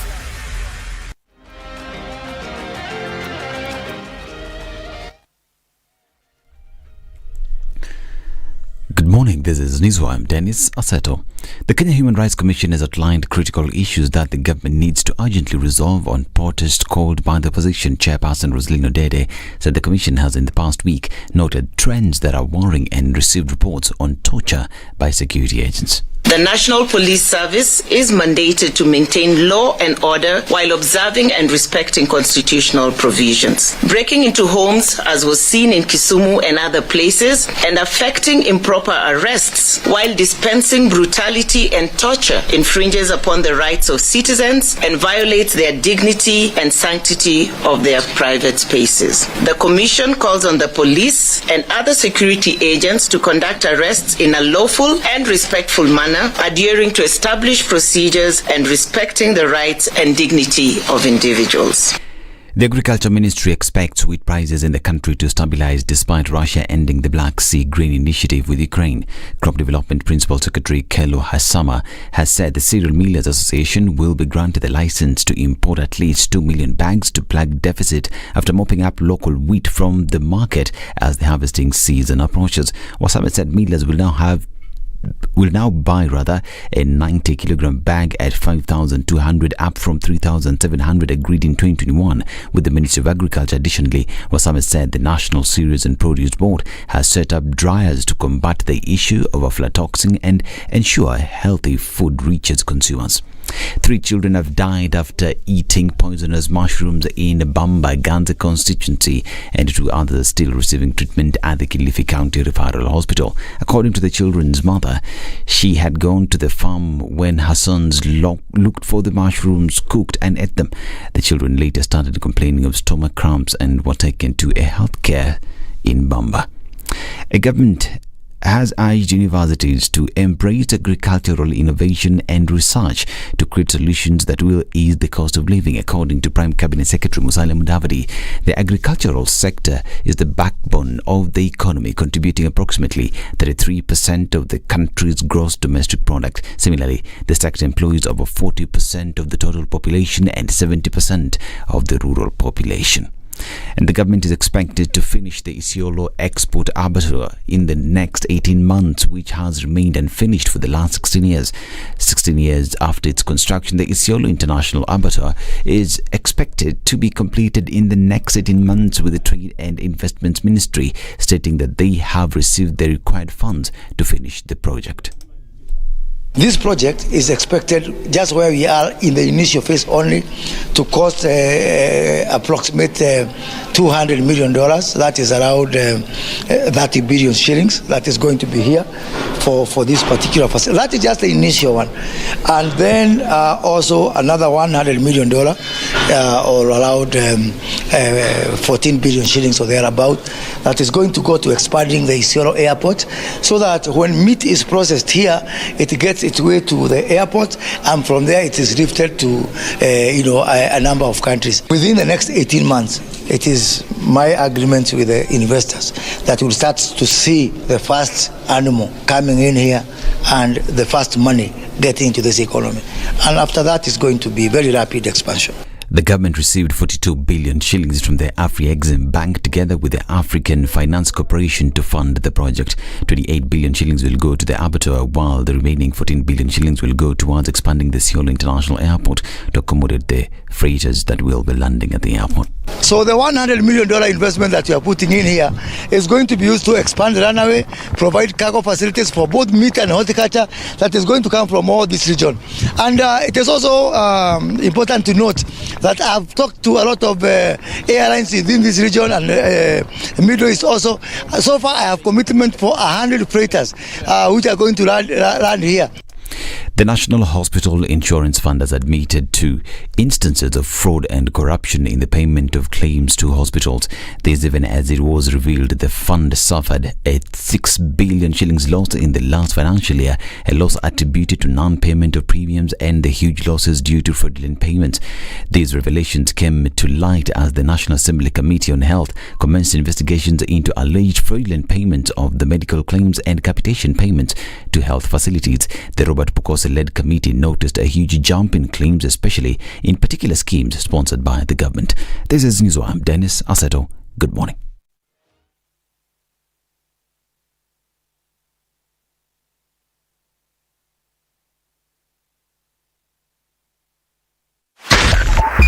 .5 Spice FM, Kisumu. It's a couple of minutes after 8 o'clock and we're now seeing a beehive of activity in terms of traffic through the city. It's busy on Jogo Road. We're looking at traffic coming in Greater Langata Road. It's touching then past Wilson and then onto Raila Odinga Way out through towards Uhuru Highway. That is busy. Uhuru Highway all the way past the city entrance and then out towards Westlands is busy as well. Outbound traffic from Museum going then through towards the CBD is bumper to bumper. Also on the Thika Superhighway coming through towards Survey, you're going to see some traffic there as well as on Kiambu Road. Muthaiga then coming in from Limuru Road and Ruaka and Kitisuru, all of that. Pretty busy right about now. It's traffic hour and it's proper right now. All right, tell us about what's going on where you are. We want to keep things moving this morning. Talk to us about your situation. Spice FM KE on Twitter.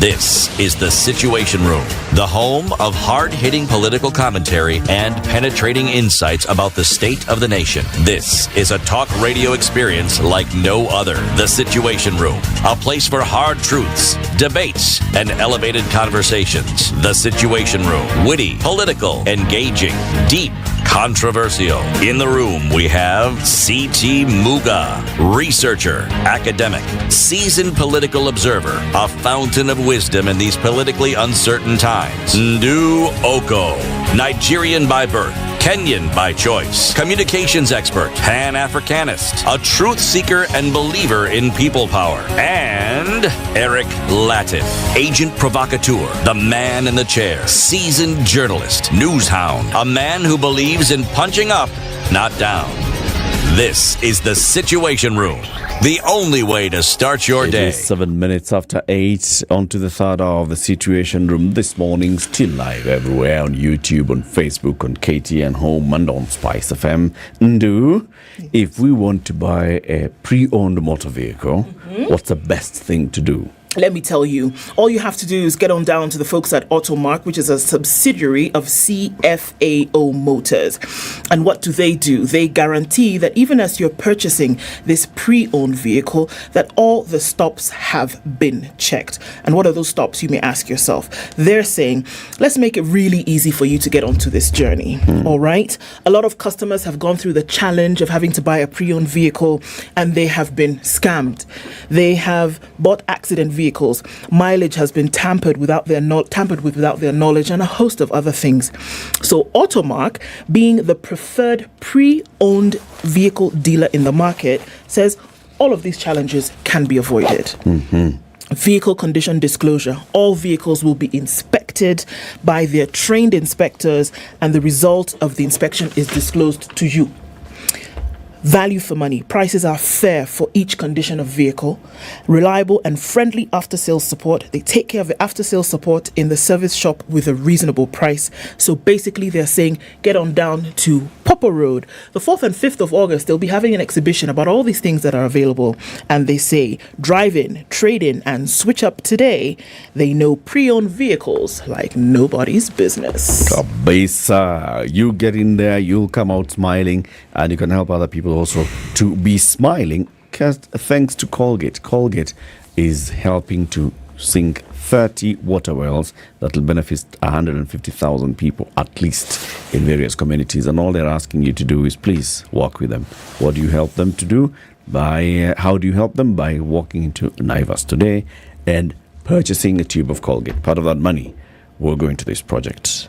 The National Authority for the Campaign Against Alcohol and Drug Abuse is a semi-autonomous state corporation under the Ministry of Interior and Coordination of National Government.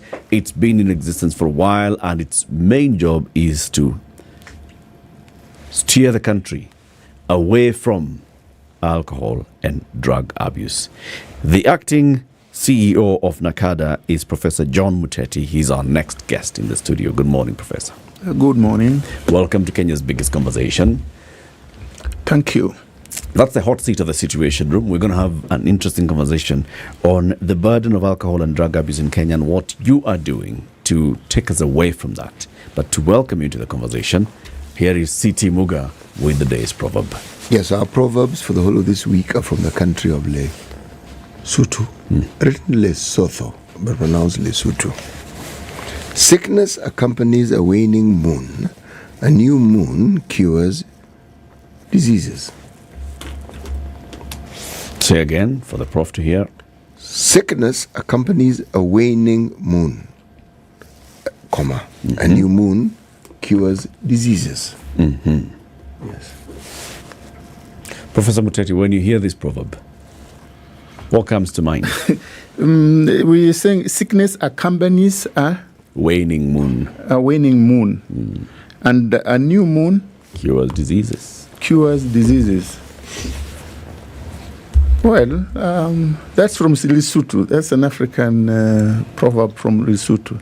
I think when I hear this, the way, well, just quickly, what goes to my mind is that a new moon cures diseases, meaning that fresh ideas might bring better results. A new moon cures diseases. Yes. Fresh look at things, might bring fresh ideas and successes and things like that.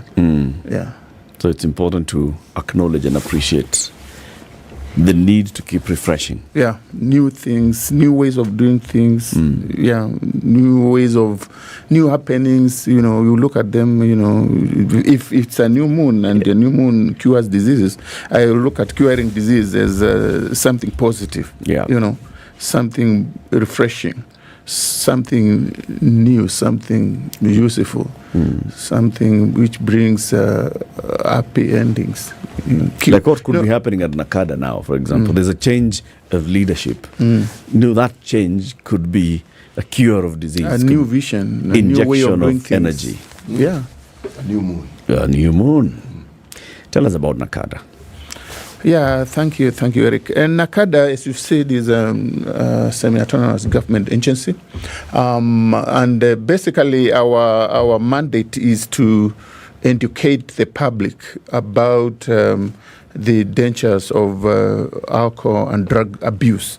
We also, do enforcement, because we have laws and regulations which govern the consumption, the sale, the manufacturing of alcohol. So we are a regulator. We regulate such that if you have to open an outlet, an alcohol outlet, what are the kind of laws, regulations which you should follow? You see, so we do enforcement. We also look at hard drugs like heroin and so on, and then we tell the public, you are not supposed, these are dangerous drugs. We educate the public, on those things. We also look at rehabilitation. We do rehabilitation. We help people who are addicted to seek rehabilitation, services. You tell them where to get such services. What's the difference between use and abuse? Yeah, well, that's a technical term. For a lay person, of course, the use and abuse are more or less the same. But we are saying, for example, people take beer, and if you take beer responsibly, of course, that is use. But if you are taking it not just for social purposes, but so that you can get drunk and forget your miseries and problems, then that's misuse. We know. For us, we are saying you have to be responsible. And in developed countries, by the way, we never hear of this problem of alcohol. It's never mentioned. It's actually their problem is the drug problem. If you go to countries like the UK. You cannot talk about alcohol being a problem. A very small percentage are addicted to alcohol because of responsible use. If you go to a bar and ask for alcohol, a pint of alcohol, they will sell you, maybe 1, 2. When they realize that you are getting drunk, they will not sell you anymore, because it's not about money. Okay, maybe it is about money, but to them they start responsible. In Kenya, if you go to a bar, you ask for a crate of beer, they will bring it to you. You drink that crate of beer. You drink. Even if you are drunk, you ask for another crate, they will still bring it to you.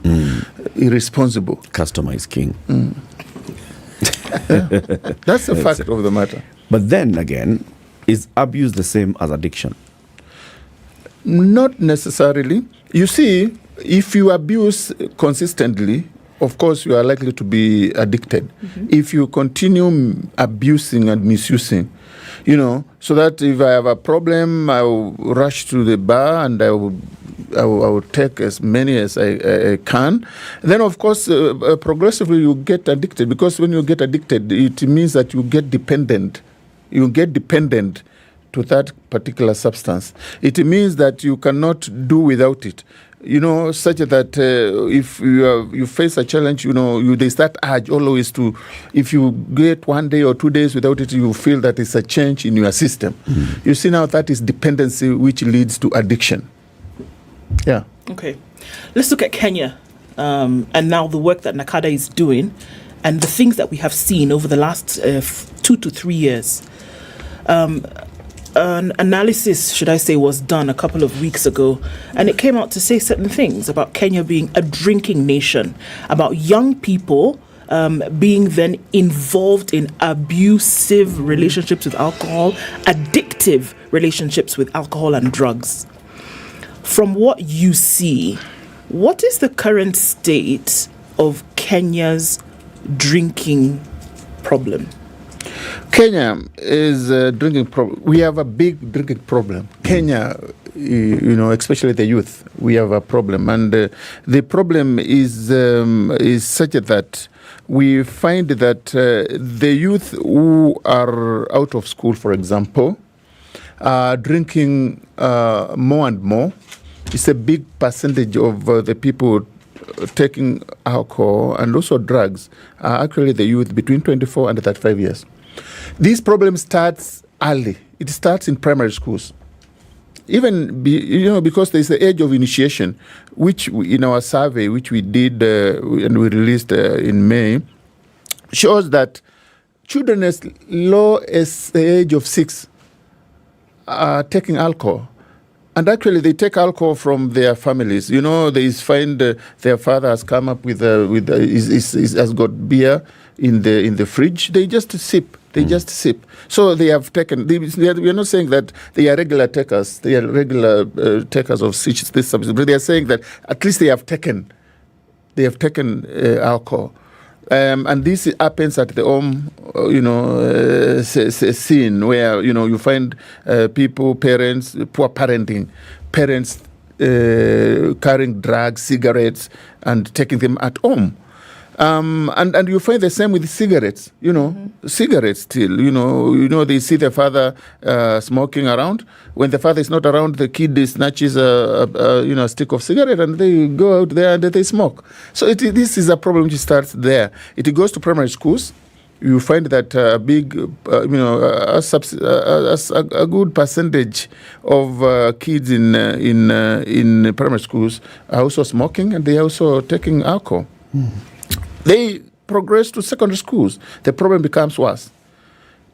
By the time they have reached the university, it is actually a disastrous situation. It is a bad situation. And there are some people who now exit to the public now. And the problems. The influence of the home setup, the power of example, the power of role modeling. That's the introduction. But unless the parents encourage the behavior, what then makes the young people stay with that experiment? Because at the age of 6, 7, even 10 or teenage, they're experimenting. They haven't gotten themselves addicted, so to speak. They are still experimenting. But for that habit to be enforced, what other factor plays into this? Of course, there is a peer pressure. Once the parent is smoking, they are taking beer openly. They even go to the pub with their kids. You see that kind of scenario, and including peer pressure, because their peers in school are also taking. Their teachers are taking. It builds a scenario where they don't see nothing wrong. To them, this is normal. It's even fashionable to smoke. You see, now that kind of thing now builds in, because I think the message that it is not fashionable it is to smoke or to drink, it needs to be reinforced, such that that kind of thinking is taken away from our youth. And I think that is the one which shapes the direction they are going to take. Mm-hmm. Yeah. When you look at the problems that we have or relating to alcohol, we say alcohol and drugs. Alcohol is a drug. Then you talk of addiction. How then does one differentiate, for instance, if you're talking about the consumption of alcohol, somebody who drinks excessively and someone who's an addict? Oh, well, as I said, that's a technical thing. You see, addiction as different, and those people who are experts in this area will tell you that addiction, you can have addiction which is mild, you can have addiction which is severe, So it depends on the level of addiction, and there is a technical way of measuring such a kind of addiction. You can be able by taking somebody through various processes. Maybe through a particular questionnaire, which is specifically and administered to a person to ascertain if they are addicted, and if they are, the level of addiction. So there's a technical way, there's a way to ascertain the levels of addiction. But you see, you may be taking a lot of alcohol, but it may be once or twice, So, once in a while, that is.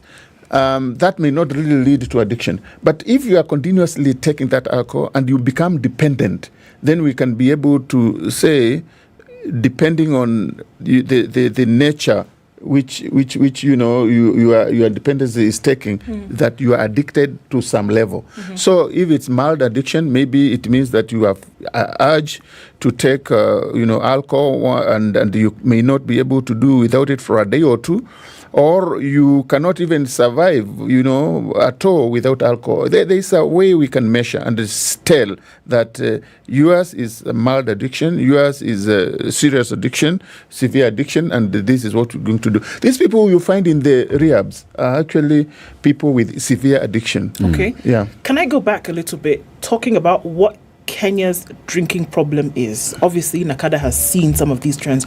What are the things that would indicate and say this is a problem? Do we see because younger people are drinking more alcohol or then getting involved in drugs? Or do we see that there are things that happen as a result of somebody having drunk or taken drugs? Do we see that the effect of this behavior is what would point to there being a problem? Or do we just see people in bars, people in parties, drinking? Or do we see that something worse is happening, and then we take a step back and say, it is as a result of the drinking or drugs that these things are then happening? Whether it is like some of the things we've seen, murders taking place, abuse happening. Can we point back and say the problem is because of the things we see happening as a result, or just because there's the consumption happening? Yeah, consumption is just one thing. You see, if there's a problem, we are saying that we can see the numbers. For example, we are looking at the numbers right from primary school, secondary school, as I've said, and we do a comparison with other countries, because we are part of the global community, and usually when we carry out surveys, we also do a comparative surveys, and we compare with other countries. So for us to say there's a problem, then we have to look at this from a bigger perspective. How is Uganda doing? How is the Tanzania doing? How are our neighbors and other people in Africa doing? So we have to do a comparative survey, and we compare. That way we can say that, we are not doing very well vis-a-vis other countries. So you see, for them we can say now we have a drink problem. But having said that, you will find that if people are drinking, even outside the allowed drinking hours. For example, in Kenya, you for a normal, alcohol outlet, you are allowed to open that outlet from 5 to 11. That's a normal outlet. If we find people drinking from 10 in the morning all the way past midnight, then obviously that's a problem. What is this person? I mean, this person is supposed maybe to be doing something useful like working. This person is at the bar, drinking, right through even those hours they are supposed to be working. Even then, we will be able to see that there is a problem here. If you go to some places where you find people have got some bit of disposable income, you find that once they get paid a bit, even if it's 500 shillings, then most of that money they get paid goes to consumption of alcohol instead of taking care of their families in terms of food, in terms of supporting their kids and things like that. Then that points to a problem. So you see, the problem is should be looked at from a wider perspective. Are these people responsible? What percentage of their income are they spending on alcohol? And then we would be able to say this is a problem. What are the key factors that leads one to this? What leads one to get to this level, this point of abuse and addiction? Mostly, of course, it is. I would imagine that addiction. By the way, addiction is a disease. We take it as a disease. We don't condemn those people who are addicted. We understand that addiction, either for alcohol or for drugs, is something which people are introduced to. Maybe unknowingly or unknowingly, but once they get hooked, then it becomes a disease. And of course, there are many factors which lead people to get addicted. And as I said, one of them is peer pressure, the kind of company you keep. If my friends, their pastime is getting to the bar at after work or at 1, in the afternoon, then I'm likely to get addicted. Peer pressure. But there is also stress. You can be stressed, and you find that maybe, according to you, the only way to escape stress is to and forget about the problems you have, is to go and have a beer or to have drugs which might help you, feel happy, feel high, so that you can forget those stresses. But you see, that is just that is not the solution, because actually that's a short-term solution, because it is going to solve. It's a coping mechanism. Yeah, it's a coping mechanism. It's going to solve the problem for an hour or so. After the effect is gone, then you are there miserable. So it is those kind of things which make people get addicted. If we just to look at Kenya as a country, what would you say is the biggest of the highest percentage of the substances that are abused? Is it alcohol? Is it drugs? And if drugs, what type of drugs? What other hard drugs? What is the number one most abused substance? Yeah, actually, alcohol is a drug. And, sometimes we talk of alcohol and drugs. But the fact of the matter is that alcohol is a drug. Anything which changes the state of your mind, the state of your thinking, which makes the judgment, which can affect your judgment, changing the state, whether it is a legal or even illegal drug, it is a drug, anything. Even if you go to the pharmacy, the chemist, and you get a drug and something, it's a drug if it changes your state of being. Therefore, alcohol is actually the number one drug.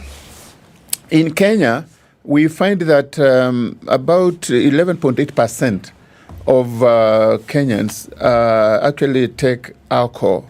That is the current use now. The current use. The people would say, I take alcohol. Yeah. And these are we look at it from the point of have you taken alcohol in the last 30 days?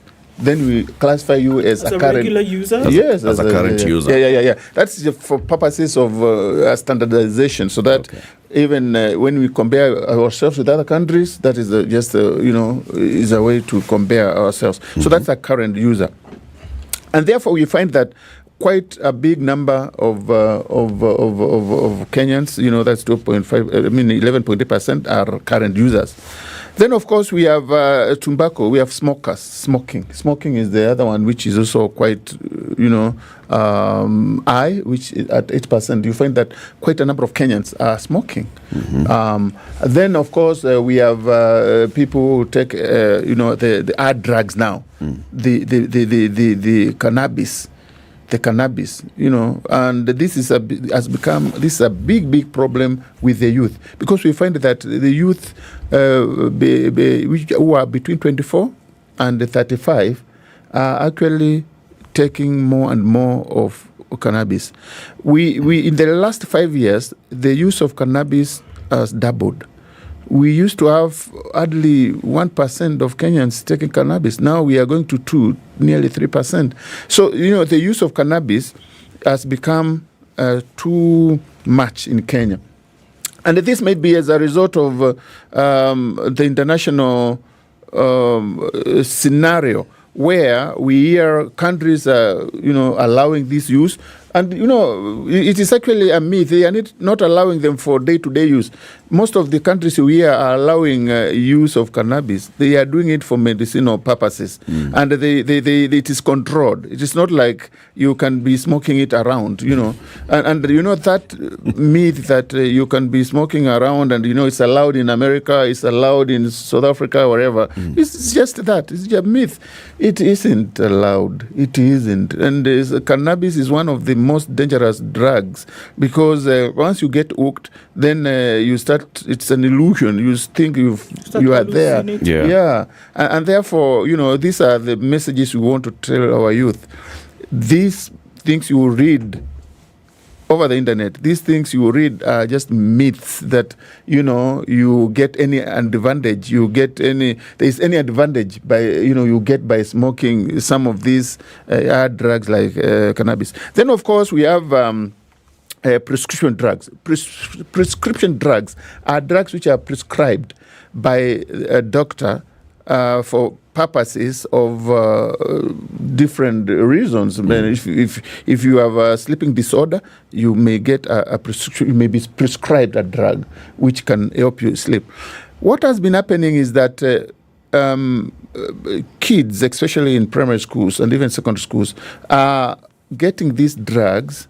They are getting these drugs either legally or illegally, and they are being misused. So you find that in our surveys, we find that it has really become a big problem. It's a big problem. And I think when we look at it, the problem starts with the family also, where the mother, the father are also taking the drugs, and the kid now starts taking them, and they become hooked, and the kid now pressures the mother, we not sleeping well, whatever. But they are taking them because it makes them feel because it makes them feel different, it makes them feel more relaxed, and they get hooked as a result. Let's take a break at this note. 26 minutes to 9. We have in our studio this morning Professor John Muteti, is the Acting Chief Executive Officer of NACA, talking about the burden of drug and alcohol abuse in this country and what NACA is doing about it. If you are thinking of getting a pre-owned motor vehicle, there's a solution for you, and the solution is called? It's Automark, and that is the solution that you would be looking for, and asking yourself why. And how do you go about this? Making sure that a pre-owned vehicle that you would buy is actually in good condition, right? So we talked about the three things that they would be able to help you with in terms of vehicle condition adherence, value for money, and reliable and friendly after-sales support. So some of the things that they would actually check on this vehicle for you: mileage and service history, braking systems, exterior and interior appearance, engine compartments, transmission, tire condition, battery system, lighting system, accessories, fitment condition, and your audio alarm systems. Imagine all of these things, they make sure that they're in order. If you accept the order, you drive in, you trade in, and you go. That's it. And if you're thinking of owning a zero mileage house, affordable housing, just go to bomayangu.go.ke and register. And you can also do so by dialing star 832 hash, star 832 hash, star 832. This is the Situation Room, the only way to start your day. James, hey, been a minute. What's been going on? Mazi, let me tell you about Maricela. Okay. She has wizard me anywhere. She's the best. She's reliable. She takes me to places I've never been, man. Akona quality, yani. She's never let me down, and I'm so glad she's in my life. Wait, who are you talking about? I see my car, man. Who did you think I was talking about? Ebu, tell me more about this Maricela. Where did you meet and how can I get in Are you tired of searching high and low for a pre-owned car? Introducing Automark by CFAO, your one-stop destination for quality pre-owned vehicles. Visit us today at Bellevue along Popo Road, South Sea, or give us a call on 0711 050 000 to make the first step towards your dream car. Automark by CFAO, driving your dreams forward.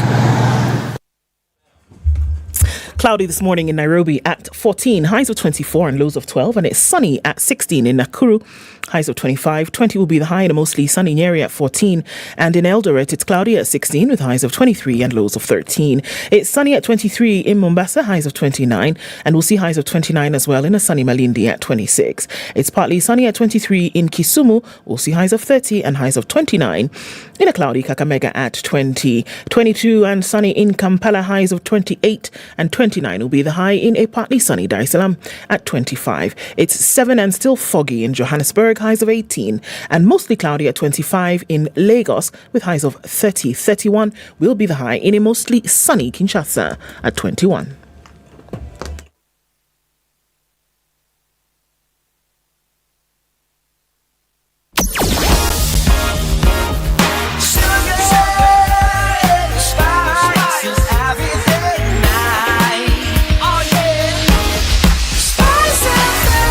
Spice up your life. All right, we're still in traffic hour, and it looks like, we'll be able to manage what's going on here. Nothing too cray at the moment. Landis Road is jam-packed as you get towards Kamkunji, and we're seeing some movement into Valley Road, Kenyatta Avenue, into the CBDs where most of it is happening right now. Not so bad on the Thika Superhighway. That has diminished really quickly. We're just seeing that at the entrance towards Moranga Road is where you'll see most of it. Kiambu Road, no problem. All free. All clear. Gong Road also behaving very well this morning. Let's keep it up, shall we? And then let's talk on Spice FM, KE on Twitter.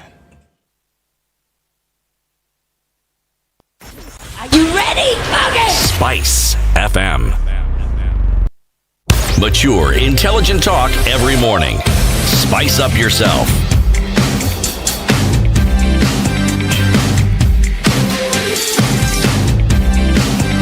Mornings done right. 94.4 Spice FM. 9. Listen, have you woken up well? Have you had breakfast? Have you had a bath this morning? Have your kids gone to school? Listen, there's some people who are actually not able to do any of those three things simply because they have challenged accessing clean drinking water.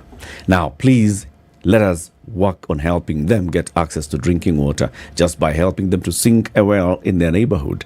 Colgate's with partners have identified some 30 communities that could benefit from sinking water wells, and this will go to benefiting 150,000 people. What they're asking you to do is go to Naivas, buy Colgate. That's it.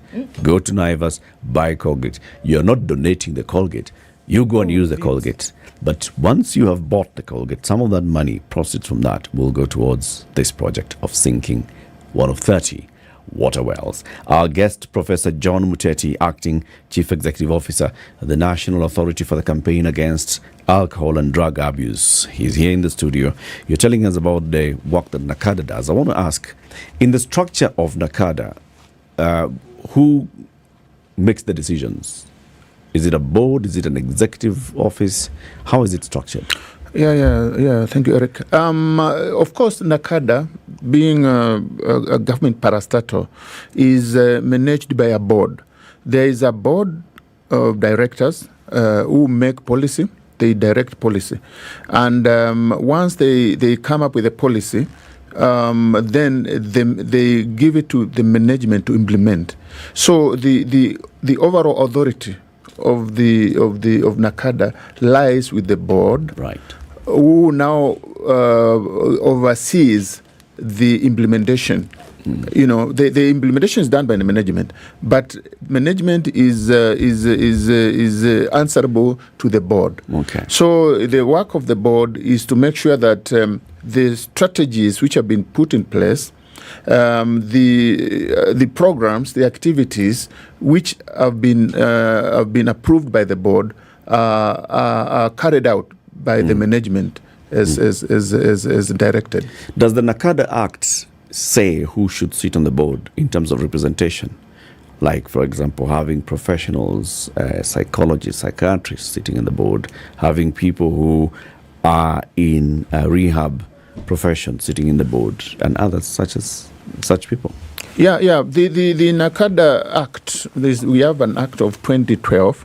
That is the act which set up NACADA as a state corporation, and in that act, it is clear who is supposed to be appointed to the board. The chairman of the board is appointed by the president. Okay. Then we have members of the board who are directors, who are appointed by the minister in charge. And the minister in charge for now is the minister in charge of Interior. The CS, Interior. Yep. And therefore, you find that there are categories. We have a category where the parent ministry is represented, and other government agencies, other government ministries. Who, for example, we have the Treasury being a member of the board. We have a Ministry of Health, because of the nature of what we do, being a member of the board. We have the ministry which is in charge of youth, because we deal with the youth matters, because most of this drug problem is actually concerning the youth, because the youth who are most affected. So we have the ministry which is in charge of the youth, also being part of the board. And therefore, depending on the ministry and the way we work with them, they will be part of the board. But also the PS, the PS Interior is represented in the board, because that is our parent ministry. We also have other categories of directors, appointed. We have institutions like the faith-based institutions, the religious organizations. They are supposed to have a representation. So we have 2 members who are supposed to come from the faith-based institutions, like the Catholic, the Pentecostal, the NCCK, and all those others. They are supposed to have a representation in the board. And then we have the medical practitioners. The medical practitioners are supposed to have a member representing them.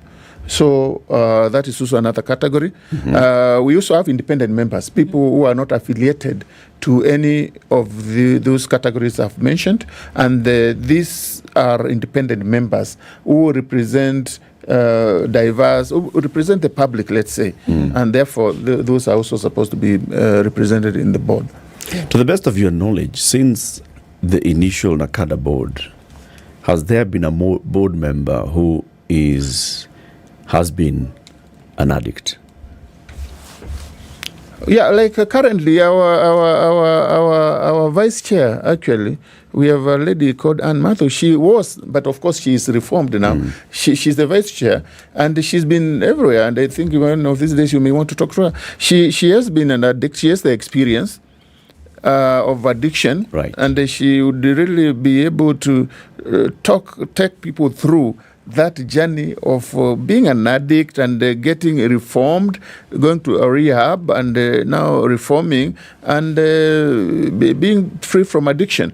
So we have had, and our vice chair has been, and she has been in the media, What gains are being made on pulling back on this issue? And I'm still on the matter that because of abuse and addiction, other things happen which can be avoided. We also see the mental health burden in this country quite heavy. It has been called, or it has been given status of national emergency, right? And in many cases, those who study the mental health burden will say that almost always there is the inclusion of drug and alcohol abuse or addiction here. What are the gains that have been made to say, this is what has been established, this is the problem that we see, this is how we're going to start cutting back on the infiltration of the vice? What are some things that you've actually realized and said, okay, we've seen that it's a problem, but it is getting better? Yeah, thank you. Of course, we have gains, and these gains are as a result of the strategies we are putting in place, or we have put in place. One of the things we have realized is that if you use the community themselves, if we engage the community, we are likely to get more positive results as far as addiction and the management of addiction and treatment of addiction is concerned. You see, you know we have rehabs. You can take somebody to a rehab, but the relapse rate of people who go to rehabs are very high. You take somebody there, and you find that hardly 10% of the people coming out of rehabs really see it through for years and years. They relapse. And the reason is because the nature of rehabilitation is such that you get treated outside your normal environment.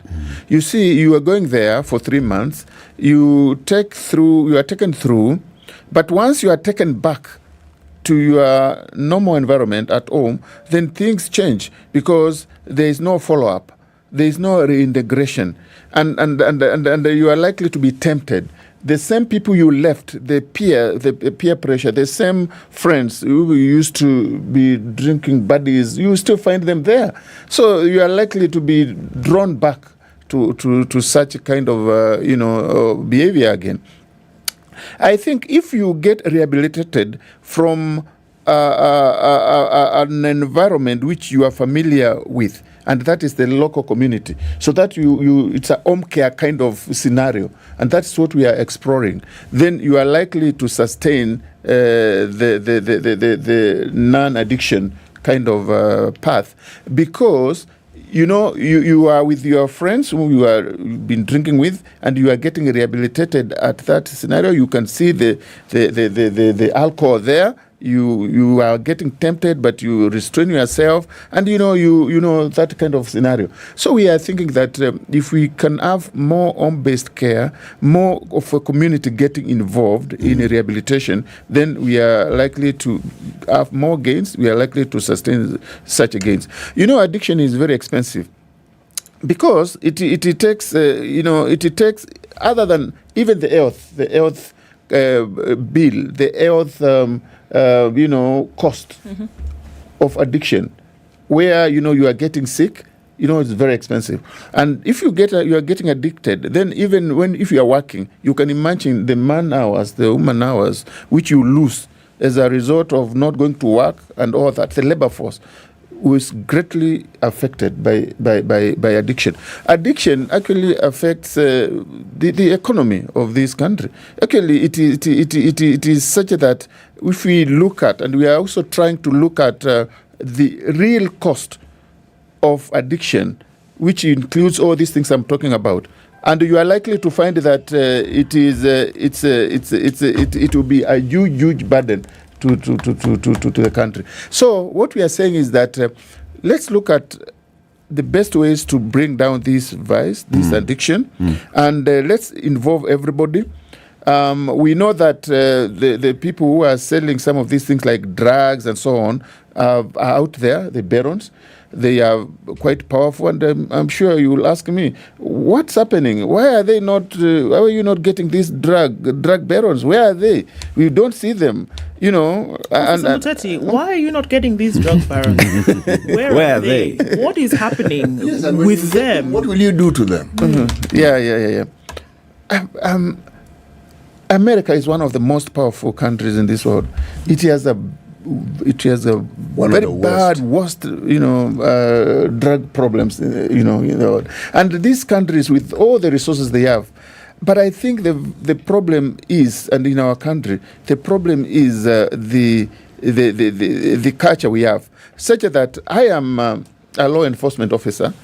I know that these persons are not supposed to be brewing illegal alcohol, but because I'm getting something small, I don't know if it's small or big, I'm getting something, I will look the other way, and I know that every day I'll be passing through there, and I will be getting something out of it.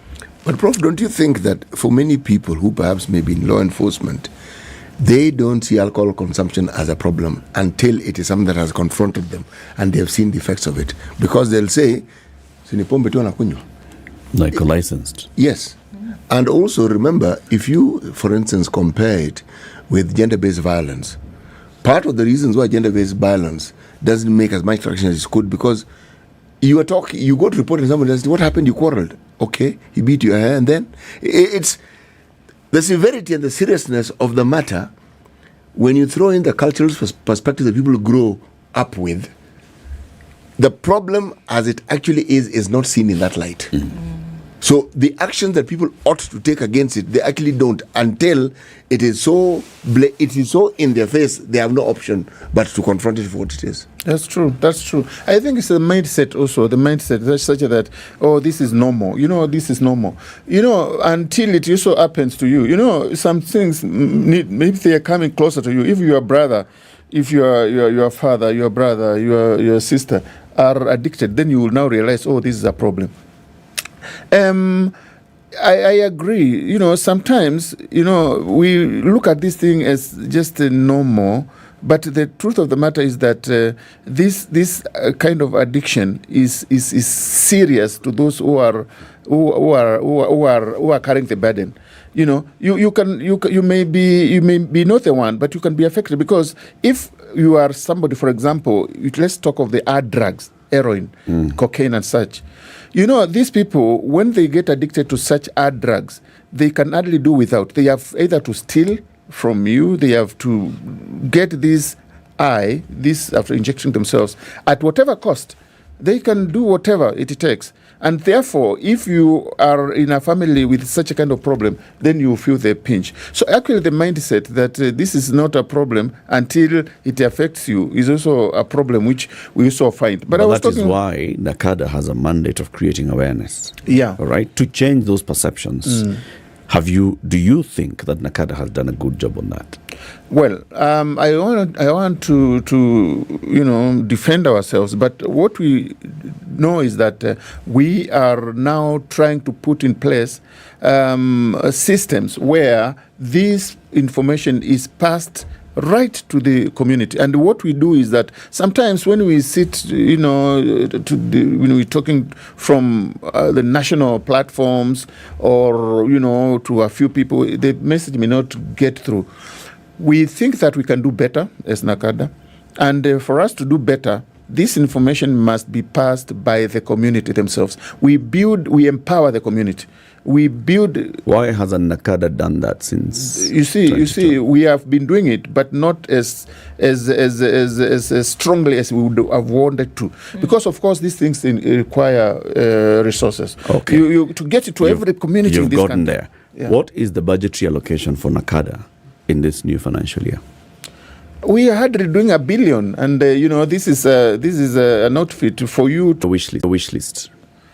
I would imagine that for NACADA to effectively perform its mandate, including getting to the communities there, establishing ourselves at the lowest level, then we may need to have something like 1.5 billion Kenya shillings every year to do that kind of job. Why not even twice that amount? Because if you are talking about NACADA as it's currently nestled in the Ministry of Interior, and yet it's a health problem, so the Ministry of Health is involved. It involves young people, so the Ministry of Education will be involved. In fact, the only place where you don't get it involved directly is probably a ministry that deals with the environment. But then again, some of the products that cause these problems are environmental issues. Yes, because one could argue that they're vegetables or they're plants or they're trees or herbs. So Yeah, you see, we as an organization, we don't work alone. We also coordinate and collaborate. So that if we are doing enforcement, for example, we will use the police. So it's the resources the police are using. We will use the assistant chiefs. It's the resources that assistant chiefs. We use the Ministry of Health.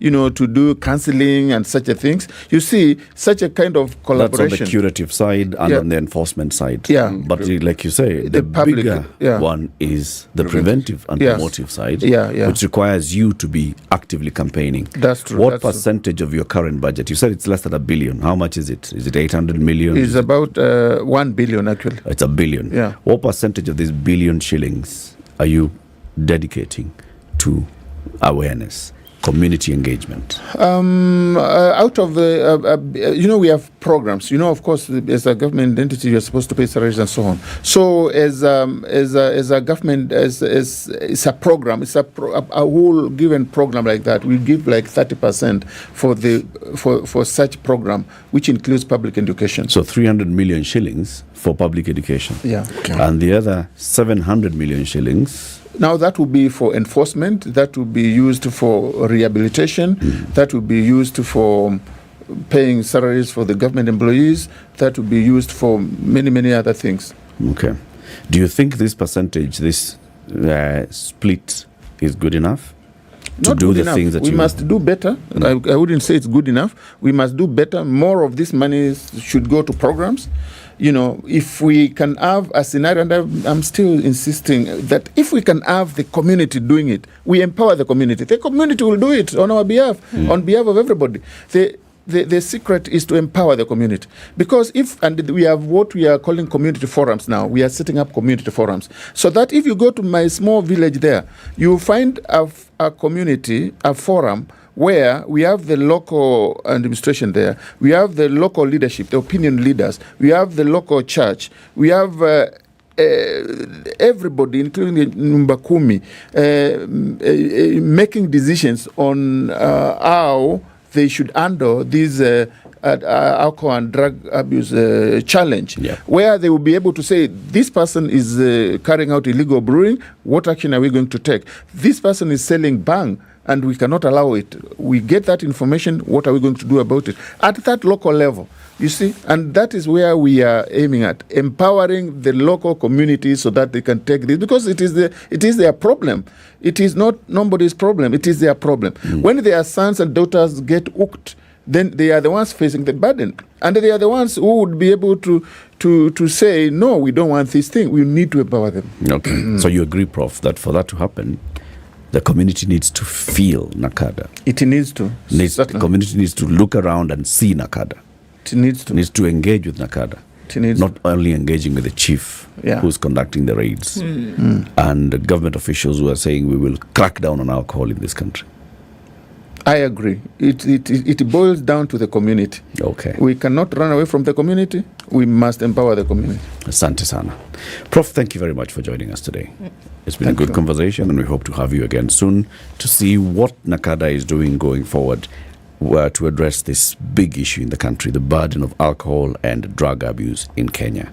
Professor John Muteti, the Acting Chief Executive Officer of the National Authority for the Campaign Against Drug and Alcohol Abuse, he's been our guest this morning. And as we send you off, Prof, we ask you please pass by Naivas or send people to go to Naivas and let them buy Colgate, because buying Colgate is helping spread a smile across the country. I will do that. Keep it here for more conversations. Coming up in the next hour, we talk about the fate of the bipartisan talks and whether we're going to have any political settlement soon to our current political standoff. Joining us is the MP for Ariada constituency, Senior Counsel Otiende Amolo, who is the co-chair of the bipartisan talks. Good morning, 9 a.m.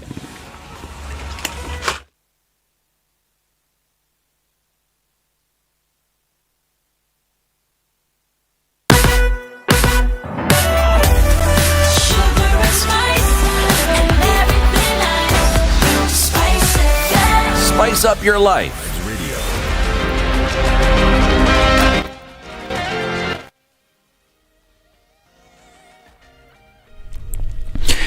Good morning, this is Newswire. I'm Dennis Aseto. Dozens of police officers have been deployed to various streets in the country despite the move by organizers of a planned protest to cancel it. The protest had been called over the high cost of living and the new Finance Act 2023, which has increased the prices of many commodities. But the main organizers, Azimo La Umoja Coalition, Monday announced they had called off the protest to honor those killed in similar events. They said that they will hold solidarity parades and vigil for victims of police brutality in various locations in all parts of the country.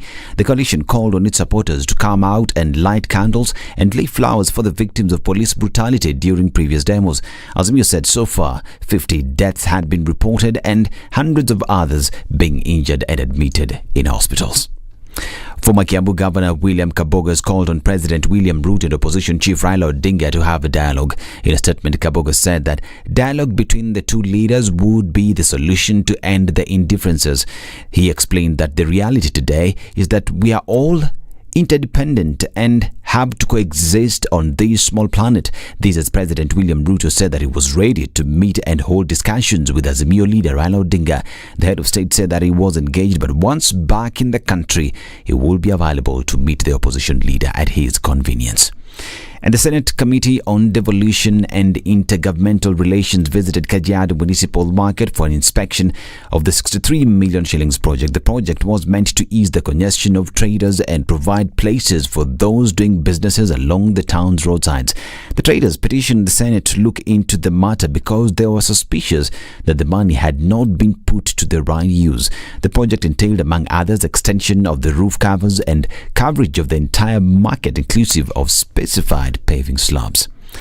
Narcotic drugs worth 25 million shillings have been destroyed at the Kenya Medical Research Institute, Kemri, in Kilifi Center by the Malindi law courts.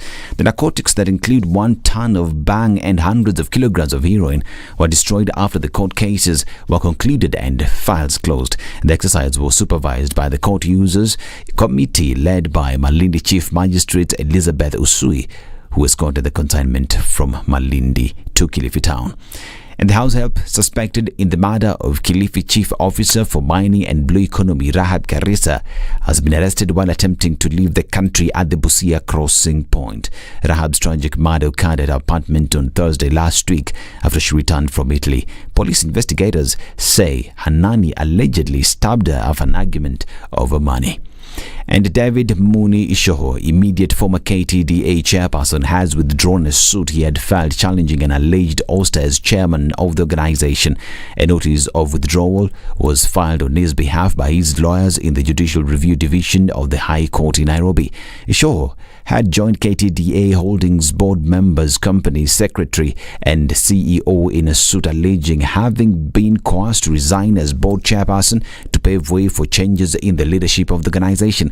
The withdrawal of the suit comes a week after KTDA announced the appointment of Enos Njiru Njeru as its national chairperson effective Monday, July 17, 2023, following the resignation of David Ishoho. And the World Bank has allocated 105 million shillings to aid in the implementation of the Nile Cooperation Climate Resistance Projects. This will be done in all 7 East African partner states, namely Kenya, Burundi, Rwanda, Tanzania, Uganda, and Democratic Republic of Congo and Southern Sudan. Lake Victoria Basin Commission Deputy Executive Secretary Coletta Ruhamia confirmed that Ruhamia said the initiative is aimed at improving mechanisms for cooperation on water resources management and development in the Nile.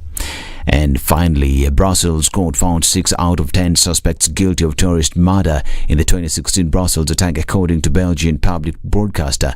Belgium began its largest ever trial last year to determine whether 10 men played a part in the suicide bombings on March 22, 2016 that killed 32 people and injured over 300. ISIS claimed responsibility for the attacks, which saw suicide bombers detonate several explosions in Brussels airport and a metro station in the city. Belgium at the time had been a focus for counter-terrorism officials because of the large number of Belgian foreign fighters who have traveled to join ISIS and other terror groups in Syria and Iraq, more per capita than any other European Union country. This is Newswire. I'm Dennis Aseto. Good morning.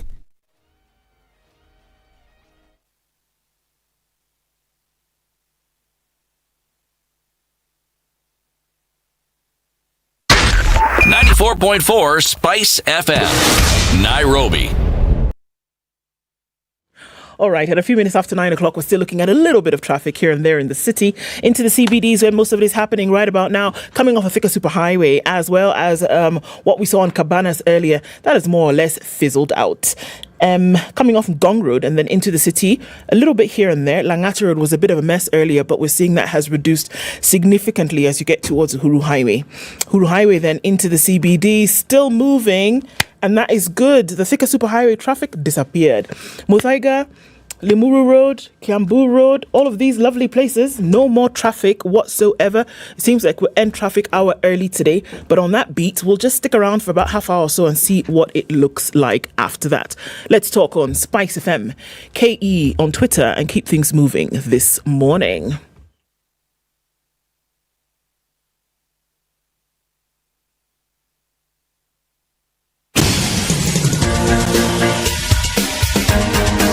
This is The Situation Room, the home of hard-hitting political commentary and penetrating insights about the state of the nation. This is a talk radio experience like no other. The Situation Room, a place for hard truths, debates, and elevated conversations. The Situation Room, witty, political, engaging, deep, controversial. In the room, we have C.T. Muga, researcher, academic, seasoned political observer, a fountain of wisdom in these politically uncertain times. Ndu Okoh, Nigerian by birth, Kenyan by choice, communications expert, Pan-Africanist, a truth seeker and believer in people power, and Eric Latiff, agent provocateur, the man in the chair, seasoned journalist, news hound, a man who believes in punching up, not down.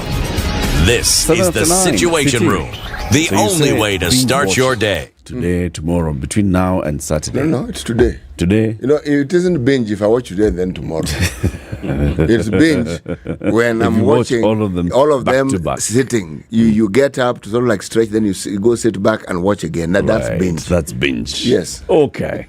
So today, you're watching two episodes. Two episodes. Of Faithless. This movie called Faithless. On Showmax. This movie. The series of this movie. Yes. Okay. Today. And then tomorrow the new one comes out. I will watch that one also. Or do you want to wait for tomorrow so you can watch three back to back? I might forget what happened in the previous one. That's why I'm binge watching. The binging works. I want to be current. Have the three of them. Yes. You know it comes out only tomorrow. You know, there's this thing about suspense. It's a stylistic device that is used even in novels and in books and plays. But I don't do well with suspense. I want to know. You want to be told? Yes, that's why instead of watching one episode then waiting another week with bated breath, I waited bated breath for 2 weeks. Then I now watch two episodes. That makes sense. Okay. Yes. We're talking about Faithless, which is the new movie. It's the latest Showmax original, a series on Showmax. How many episodes is it going to have? 10. Kenyan. Yes. Has a lot of good content. Indeed. Original title, many examples of Kenya's fine local talent delivered on Faithless. Showmax.com, log on, subscribe, and then watch. Okay. And binge the movie. So we're not going to wait on bated breath to see what's going to happen in the country in the next. We have one of the people who are in that kitchen who will tell us today. Are we having handshake? Are we having talks? What are we going to have? Otiende Amolo, Senior Counsel, Member of Parliament for Arieda constituency, co-chair of the Bipartisan Dialogue Committee, and very many other things. He wrote the Constitution. He's here. Mheshimiwa, good morning. Thank you. How are you doing? I'm quite fine, thank you. It's a fine morning.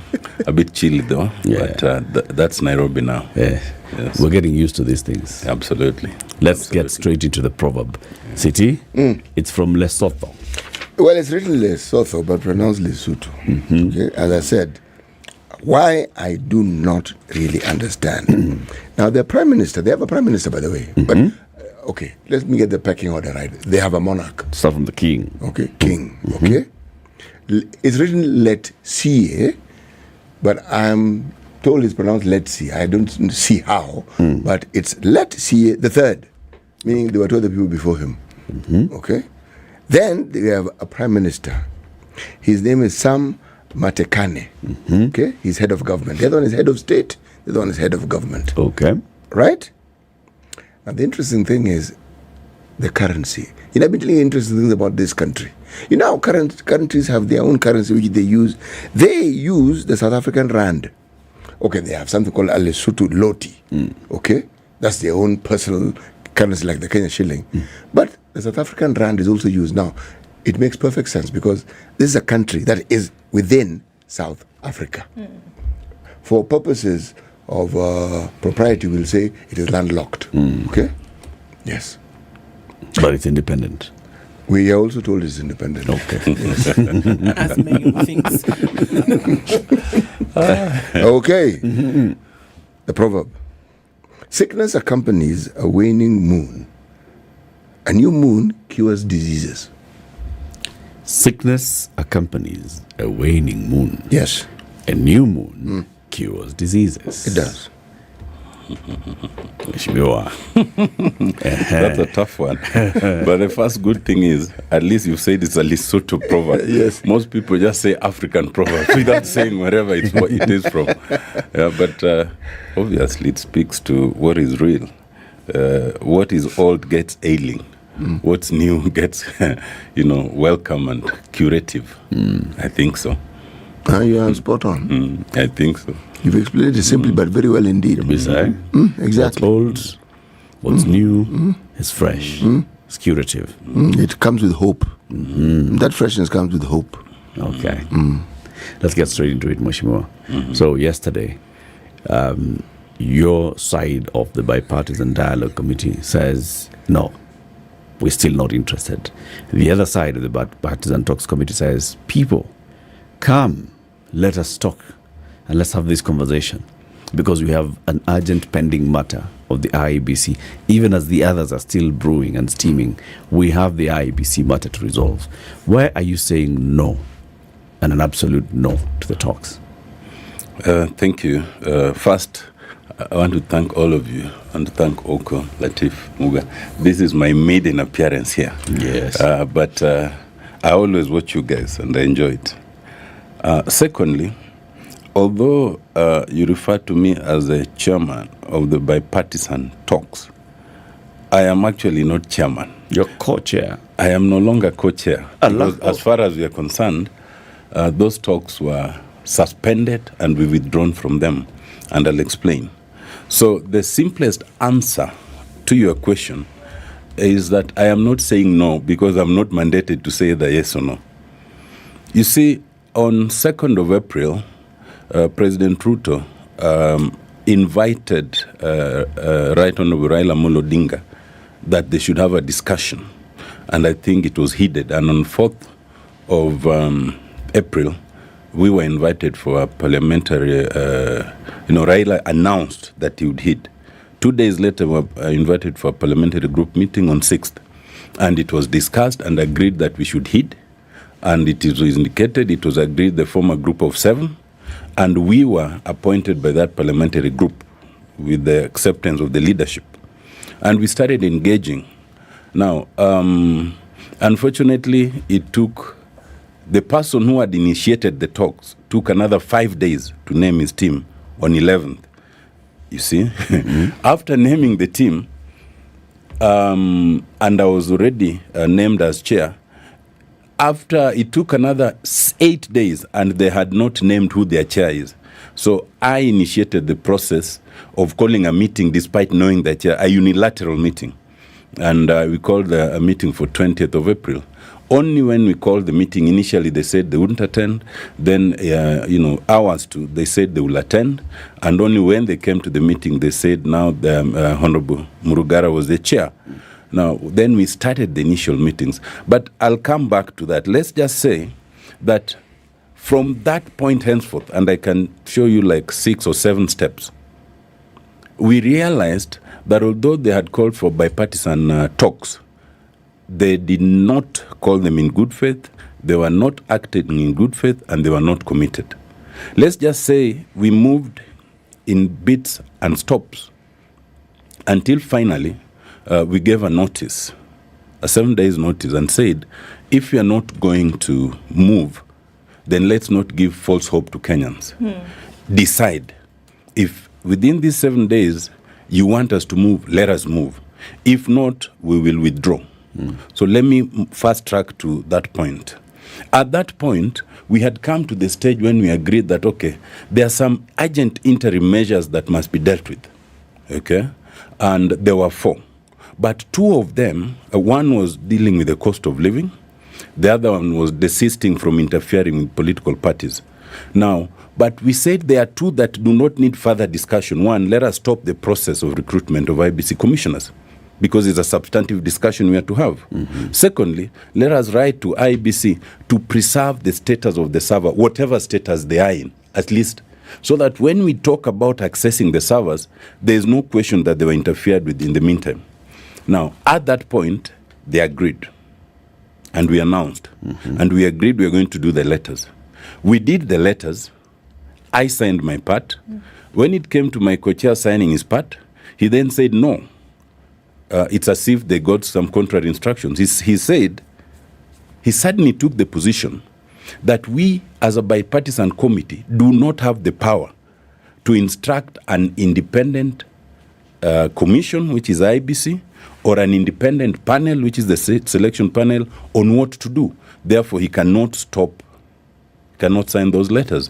So at that point, it became a question of principle, and we asked, if we cannot stop the process of recruitment of commissioners, then why are we discussing how to recruit commissioners? Because then by the time we are done, you'll have recruited them. And once you've recruited commissioners, you cannot remove them for 6 years. If we cannot have the power to tell IEBC to preserve the servers, where will we derive the powers to tell them to open the servers, so to speak? So we said, then we are talking in vain. That is the point at which we said, okay, unless you change your minds, then let's just dissolve. Let's just withdraw. And we made the presentation to a parliamentary group committee, and they agreed with us that we give that notice.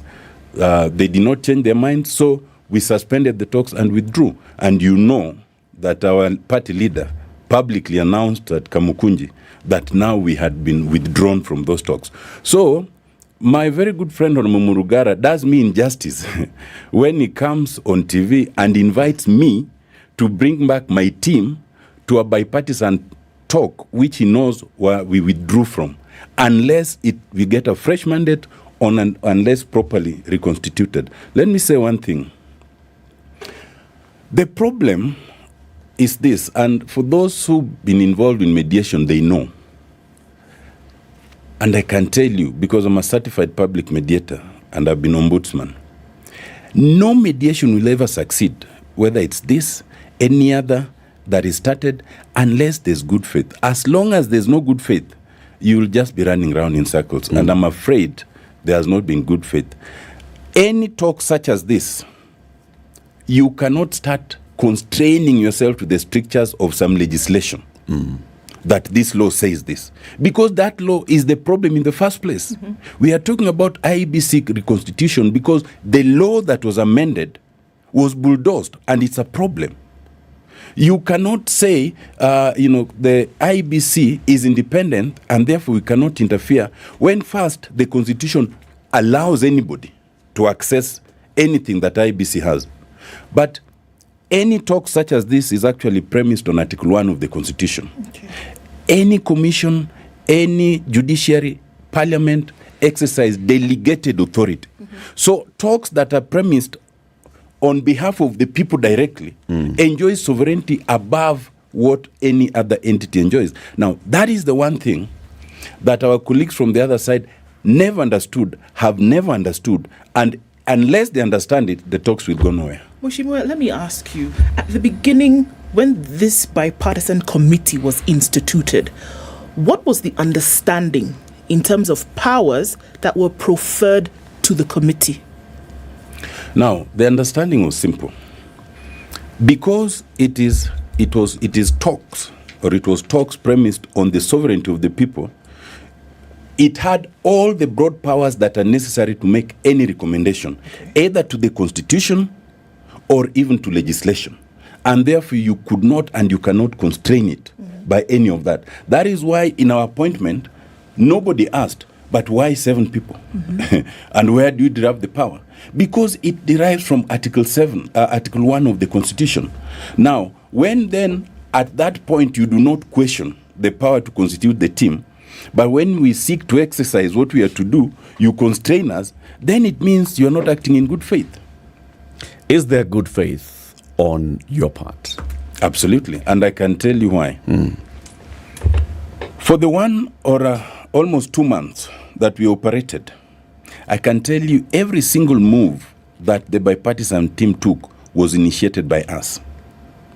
We were first to name the chair. We were first to name our team. They delayed by 2 weeks. When we first met, we came with our issues. We had already had our, 5 issues. They didn't have issues. They said they needed a week. When we gave a week, they needed another week, just to identify the issues. Yeah. So we wasted another 2 weeks. When finally they brought their issues and we said, let's move on. Always you have a framework agreement in this kind of discussion. We had developed ours. They said, no, give us another week to develop our own. We met at Kempinski, we met at Westlands. We said, okay, take 1 week. They even identified one of their own who was to develop it, Senator Sigei. 1 week later, when we came back, they had not even drafted a paragraph. So they wanted another adjournment. So we insisted that in that case, we use, what we have. The framework agreement that was generated was developed by us. Actually, I fundamentally drafted it.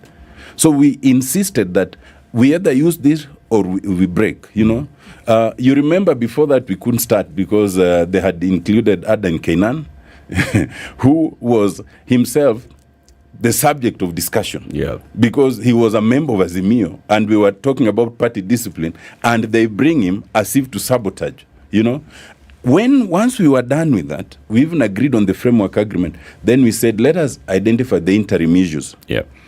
We had our 4 interim issues. They needed another 1 week. And what they came up with were not interim issues. They said now they identified 5. Our interim issues were clear. We wanted, the 2 that I've spoken about, and the cost of living and interference with the political parties. Then they said their first issue is how to compensate people whose property is damaged by the demos. Their second issue is how to compensate the police who are affected by the demos. They had diversionary issues, but we say, fine, no problem. Let's just deal with them. Then when we start to deal with the interim issues, then they bring the other issues. Remember a week before that, when we had briefed our leaders, they were happy with our progress, even when we told them that we've agreed on the 2 interim issues. And you remember Raila and the principals gave a press conference where they said they were happy with the progress of the bipartisan talks. I'm sure you can remember that. So it can't be that they would say that in 1 week and then the next week they now lose the, the goodwill. It's because it then became clear that there was no goodwill on the other side. There's always goodwill on our side. The Honorable Murugara has sat where you're seated today. Twice. And the last time he was here, he actually spoke about those 2 issues and those 2 letters. He says, you drafted the letters and sent the letters to him, and he looked at them. And now, you 2 people are senior lawyers. You're senior counsel. He's a lawyer with many years of experience. This whole argument of who can instruct, whether you can instruct, whether you cannot, we just need clarity. You wrote the Constitution. Can the Department on Justice and Legal Affairs, forget about the bipartisan talks, can it instruct the IEBC to do something? Yes, and I'll explain why. If you want to know the lack of good faith, you start disagreeing on the use of wordings. Okay? They drafted some very loose-ended thing, to the selection panel, saying, we request you to consider, suspending. If you are doing some work and somebody asks you, we request you to consider suspending, that means you actually have that option. You can just say, no, I decline. So I changed it to say that, to give the history of the bipartisan committee and say, we as a committee have resolved to advise. resolved to advise. Right. It is still advice, but it's stronger. You cannot tell me that now that's giving instructions which would be unlawful. Resolved to advise. You can still reject it, but the language is stronger. Secondly, there is no law that gives independence to the selection panel. That is for the constitutional commissions. So this idea that you cannot instruct the selection panel, where does it come from? The selection panel is constituted by the president. And as far as we know, is taking instructions from the executive. So you can't now tell us that we cannot instruct, and then at the same time, you tell us, as they were telling us initially, that there is no need to write that letter because you are advised that the speaker already told them not to continue. If the speaker can instruct them not to continue, why can't we instruct them? You know? Secondly, about IEBC, the commission. It is true that the commission, as a commission, with commissioners, cannot be instructed on how to do its work. Yep. That is true. But two things. First, I told you that the commission derives its mandate from Article 1. Okay? It is delegated authority. It is delegated from the people. As a bipartisan committee, we are exercising that sovereign power on behalf of the people. The people can instruct IEBC. The people can instruct Parliament. Okay? So you see the difference.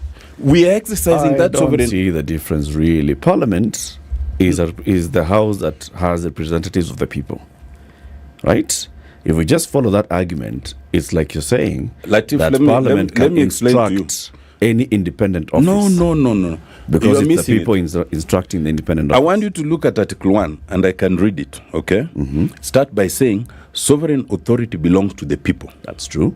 And they can exercise it directly or through their elected representatives. Yes. That's number one. Then it continues to say that sovereign power is delegated to several bodies. Okay? Yeah. And for these purposes, it includes independent commission. The sovereign authority is the one that is delegated. When we are acting as the bipartisan here, and I think that's where you need, we are not acting on behalf of Parliament. Remember, we were not constituted by Parliament. We were constituted by the two major factions that constitute the people. So we are exercising the sovereign authority of the people, not of Parliament. The people did not elect of Parliament. The people did not elect the select committee. Yeah, but that's where you're missing it. In the last elections, it is claimed that William Ruto had just over 50%, and Raila Amolo Odinga just had under 50%. Collectively, the two factions represent the people for that purposes. Okay. When the two of them agree, even now, on a certain process, that process represents the people. They don't have to do an election to elect those people that are representing them. You understand? That is the difference. Now, let me explain the second difference. The second difference is this. The independence of commissions is in respect of what they are supposed to do. You cannot direct them how to do their work. But that does not immunize any commission, and you remember being a chair of a commission, it does not immunize the commission, okay, from doing that which it ought to do. In this case, no one is asking IEBC to do anything in terms of how to do its work. All that one is saying is this. Under Article 86 of the Constitution, okay, IEBC is required by the Constitution. One of the things that it's supposed to do is to ensure that whatever voting method is used, the system is simple, accurate, verifiable, secure, accountable, and transparent. And then under Article 35, as a commission, as a state agency, any Kenyan and anyone is entitled to access anything that he has, whether electronically or physically. And all that you are doing is reminding them of their duty under Article 35 and Article 86. You're not directing them to do anything. What's wrong with that? There cannot be anything wrong with that. You see? So that's why I'm saying it's a matter of good faith. If there is good faith, this would not detain you. In any case, look, if the commission is independent, and as a former ombudsman, I was independent. If anybody wrote to me, and once or twice some people wrote to me, asking me to do something, all I did is to remind them that I'm independent. I won't do it. Why would the KK team in the talks be the ones telling us what the commission should respond to us? Let's take a break. All right, let's just take a quick break and then take a look at traffic. Ochiende Amolo is the member of parliament for Rarieda constituency. He reminds us, he was the co-chair of the Bipartisan Dialogue Committee. He wrote the constitution, he's been the ombudsman and many others. Quickly, take a look at traffic and then we'll be back. This is the Situation Room, the only way to start your day. Take the money. Who's gonna know? Cain won't rest until he finds you. You could run and go far away. Think about your role in the church. No one will know. It'll be your own secret. I am warning you. 4 church members pray for their crimes when they're drawn into a life of sin and violence in the new Showmax original series, Faithless. Now on Showmax. Sign up to watch at showmax.com. Bizarre Bazaar Festival July edition, Saturday 29th and Sunday 30th July, 9 a.m. to 6 p.m. daily. Largest, most entertaining open-air market, food court, live entertainment, kids activities, fun, family-friendly event at Kenya School of TVET Gigiri. Release the strap. More info at BizBaz Events on socials.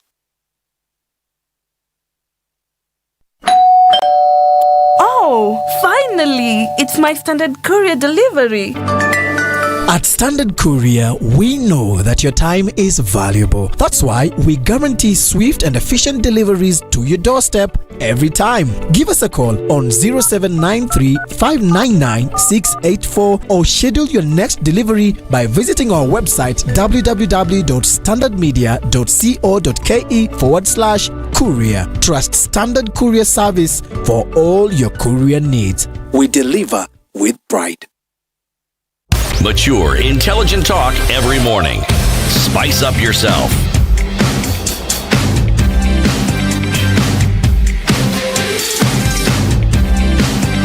Mornings done right.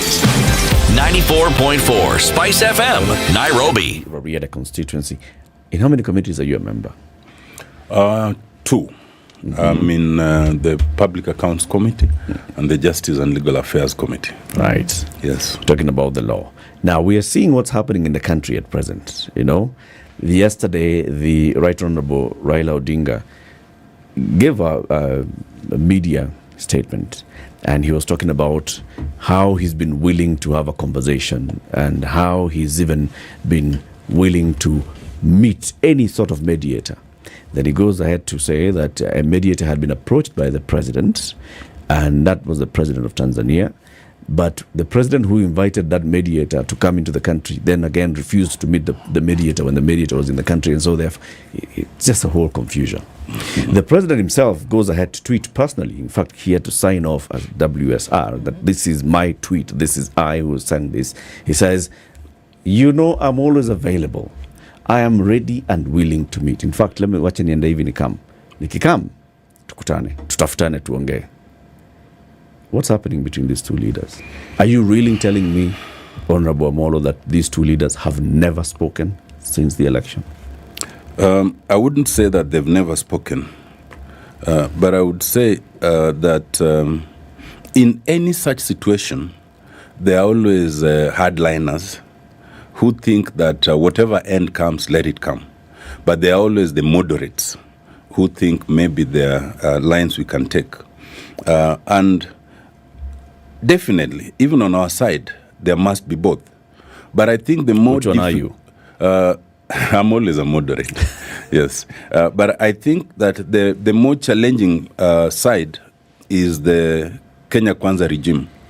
The sense of what I get, and I got it even in the bipartisan team, I get it in how they're operating, is that there's a difference of thought in terms of the president and his deputy. First, on the idea of any dialogue, completely. But secondly, on the ambit of that dialogue, I get the sense that the president's side are fearful of any talks that takes us to 2022. Yeah, that which demands open the servers for fear of the unknown and the consequences of that unknown. But want to have a conversation about 2027 for legitimate purposes. Because in 2022, there are very many legitimate issues that arose out of IEBC. And they still remain unresolved. If then you start with an illegitimate process of appointing commissioners, then it doubles the illegitimacy issues of the future. And I get the sense that they want to restrict the talks to along that line. And not in the past. I get the sense that there are those who, like the deputy president, think that any sort of dialogue might put them in jeopardy in future. That any sort of dialogue might, they have this schizophrenic fear of any discussion, so they start by saying, we can talk, but there's no nusumkati, no handshake. It's very interesting. It's like having a conversation about a boundary.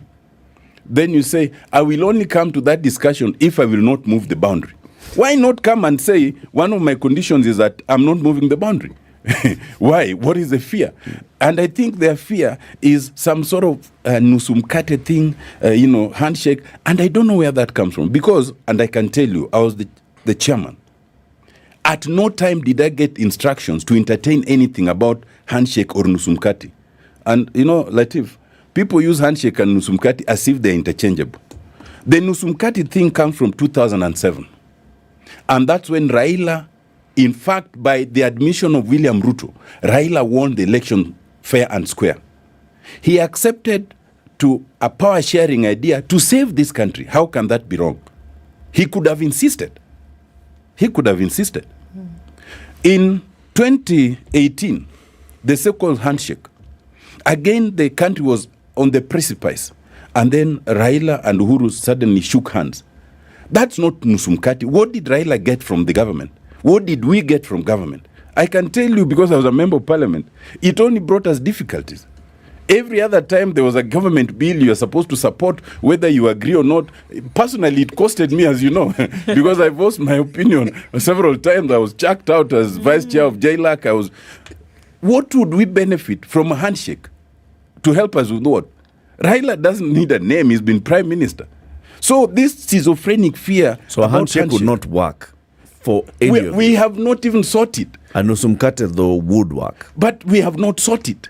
The point, nusumkate, as Mother Karua keeps saying, we want the servers to be open so that we know who won. Then if it can be said it's us, we take the whole loaf, not half. Why half when you can get yes, why half when you can get the whole of it? So really, this schizophrenic fear with nusumkate. Now, that fear that I think bedevils the entire Kenya Kwanza regime was also evident in our bipartisan team. There are those, and I think the majority of them were had this schizophrenic fear of any discussion. Those who are willing to discuss were only 2 or 3. I will not name them, but that's what we saw, and that's part of why I said it. So why come for a meeting, something that is well advertised, the whole country knows about it? Why come for a meeting when you, in essence and in spirit, don't really want to be in that meeting? For a very simple reason, and I said it before, and I'll repeat it.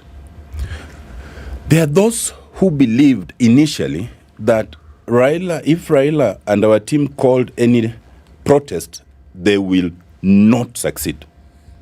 And then the initial wave of protests succeeded so much that then they started worrying. And they accepted talks, yes, as a way of buying time and cooling things down. That is my theory. And once we started the talks, that's why our colleagues were very keen on just postponing things. Even when we demanded that we give ourselves only 21 days, they were talking of 90 days minimum. You see? So it was a way of cooling down temperatures and taking us all round, And so once things looked like they had cooled, I think someone decided that now, even if they pull out of the talks, the second wave of demonstrations will not happen. So when we pulled out, and now they've seen that the waves are even more serious than the first, that's when they now come and say, now come back. And as they were saying yesterday, that now we are willing to reopen discussion on the positions we took. So it to take us round. So there's no confusion in terms of the position that Azimo has today. For purposes of clarity, can you tell us what is it that Azimo is saying unequivocally as the position, with all the other noise that is around?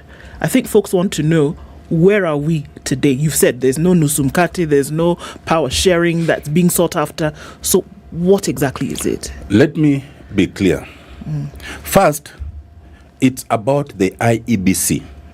And the IEBC is not just about history, it's about the future. If we don't get to the depth of what happened in 2022, 2027 will be like a joke. We want the servers opened first so that we know the truth, but also so that we know how to deal with 2027. Otherwise, there would be no point in participating in those elections. And that's why opening the server and constitution of commissioners is number one. Number two is the question of cost of living. And we all know where that has gotten to. And we warned them. And I think everyone else has said, even the religious leaders, that as a show of good faith, this regime should start by withdrawing the finance bill so that it can be adjusted and then address other issues in terms of cost of living. Number three is this indiscipline of raiding political parties. As we speak, we are back to worse than before multi-party democracy. We are back to a situation where MPs are being bought left, right, and center.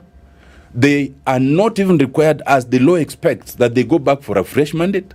So multi-party democracy, which is enshrined in our Constitution, Article 3, becomes meaningless because whoever wins will just use the state machinery to buy power without seeking to go back. Excuse me, Wakili, a quick one. Yes. You say that MPs are being raided and being bought easily, and they're not required to go back to the people? Yes. Required by? Has the law changed? The law expects. I was elected on ODM. Yes. Okay. If I choose to leave ODM, and by the way, the Constitution does not even require you to do it expressly. You can be deemed to have crossed over. If I am deemed to have crossed over, then I'm required to seek a fresh mandate. And that from law the people. From the people. That law has not changed. No, yes, but the tricky part is it. It is the speaker to declare that you've crossed over. And the speaker is subject to the majority, which is aligned to the regime. You see the rigmarole. So the Kenya Kwanza regime has no problem buying MPs left, right, and center, knowing that no speaker, because they've captured the speakership also, will ever say that now Tiende Molo's seat is vacant. That must stop. It gets worse, not just for those in the in the National Assembly, but even for parties like the Jubilee Party. Once you choose to leave a party, as William Ruto and his guys left, I don't belong to Jubilee. But if I was to choose to leave ODM, I would not want to wreck it. Why are they wrecking Jubilee? They are wrecking it, and everyone knows. You know, that kind of indiscipline is not good for us. Stick to your side. I stick to mine. Even whether you win or lose, let's have that kind of thing. So these are the kind of conversations we want to have. Yes. Is it humanly possible to have considered when crafting and essentially putting in place a constitution that the situation you've just described could arise, and that in the event it arises, then this is what would be done? Because it has arisen. Here we are. Yes. And you're dealing with politicians. Even as you sat at the Council of Committee of Experts, you knew. Let me tell you. Do you know no constitution in the world I know dedicates so many sections to dealing with political parties as we do? But there's only a limit of what you can do or say. That's what I said, is it humanly possible? So it's not, you cannot contemplate everything. There are some you leave to legislation, there are some you leave to good faith. But it is with that realization that now we are saying this is conversation that we must have in a bipartisan manner, so that even in future, Yeah, it doesn't matter whether ODM or anybody who captures state power, they must be prevented from doing that. So you had asked me, what is it we want? So I'm just giving you the example of some of the kind of conversations that we need. But now, in the course of agitating for that, other issues have arisen. Cost of living is one of them, but how to deal and regulate demonstrations is yet another. The maiming and killings, what it's almost now amounting to genocide, is unbelievable. And any conversation in this country must now include things around that such massacres, because it's a constitutional right. The right to demonstrate is as constitutional as the freedom of worship. And you cannot have a country where the IG comes and says there will be no more demonstrations, I've banned them. Where, the minister comes and says, I will not allow. Where the president, Ruto, comes and says there will never be demonstrations in this country called Kenya. It's like saying there will be no more freedom of worship. What do you think will happen? People will worship anyway, and they'll worship anywhere. If you want to regulate demonstrations, you start by acceptance. You accept their demonstrations, and then it means that whoever organizes the demonstrations gives you the notice. And we'll say we want to demonstrate from the airport to State House. Then the police will tell you, no, that's not practical. You do it from the airport, to GPO and stop there. And you say, fair enough, then put police on all the strategic buildings along that line. And it will be from 8 to noon. But when you say there will be no more demonstrations, how do I give you notice? Because if I give you notice, I'm putting my name to be arrested and prosecuted. So we just say, let it take its own course. And that's the problem. When you talk of massacre, when you talk of genocide, these are very serious things. We've seen people in international courts for years because of these words. Is it at that point, and you're not the first one to say it over the last few days, but again, very, very serious words when it comes to this kind of conflict that we see. It looks like it would snowball into something really serious if we're not very careful. Yes. I use those words as an international lawyer, and I'm very conscious of my choice of words.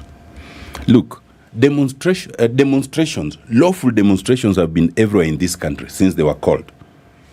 In fact, even without Azimo calling demonstrations, yesterday there were demonstrations in Huruma. We didn't call them. And I'm told up to 3 people may have died. So it's not a question of Azimio. It's not a question of the Luo or anyone. But I can tell you, Okoh, and we are compiling it because we are not taking this lightly. We are already compiling it. If you look at the kind of force that was sent to Luo-speaking Nyanza and some parts of the slums in this country, in this town, which were not sent anywhere else, and there were demos everywhere. And if you look at what they went to do, they did not go to quell the demos. The demos had ended. Now, these are people who are going to where people stay at in the evening and at night, kicking doors and removing them and shooting them.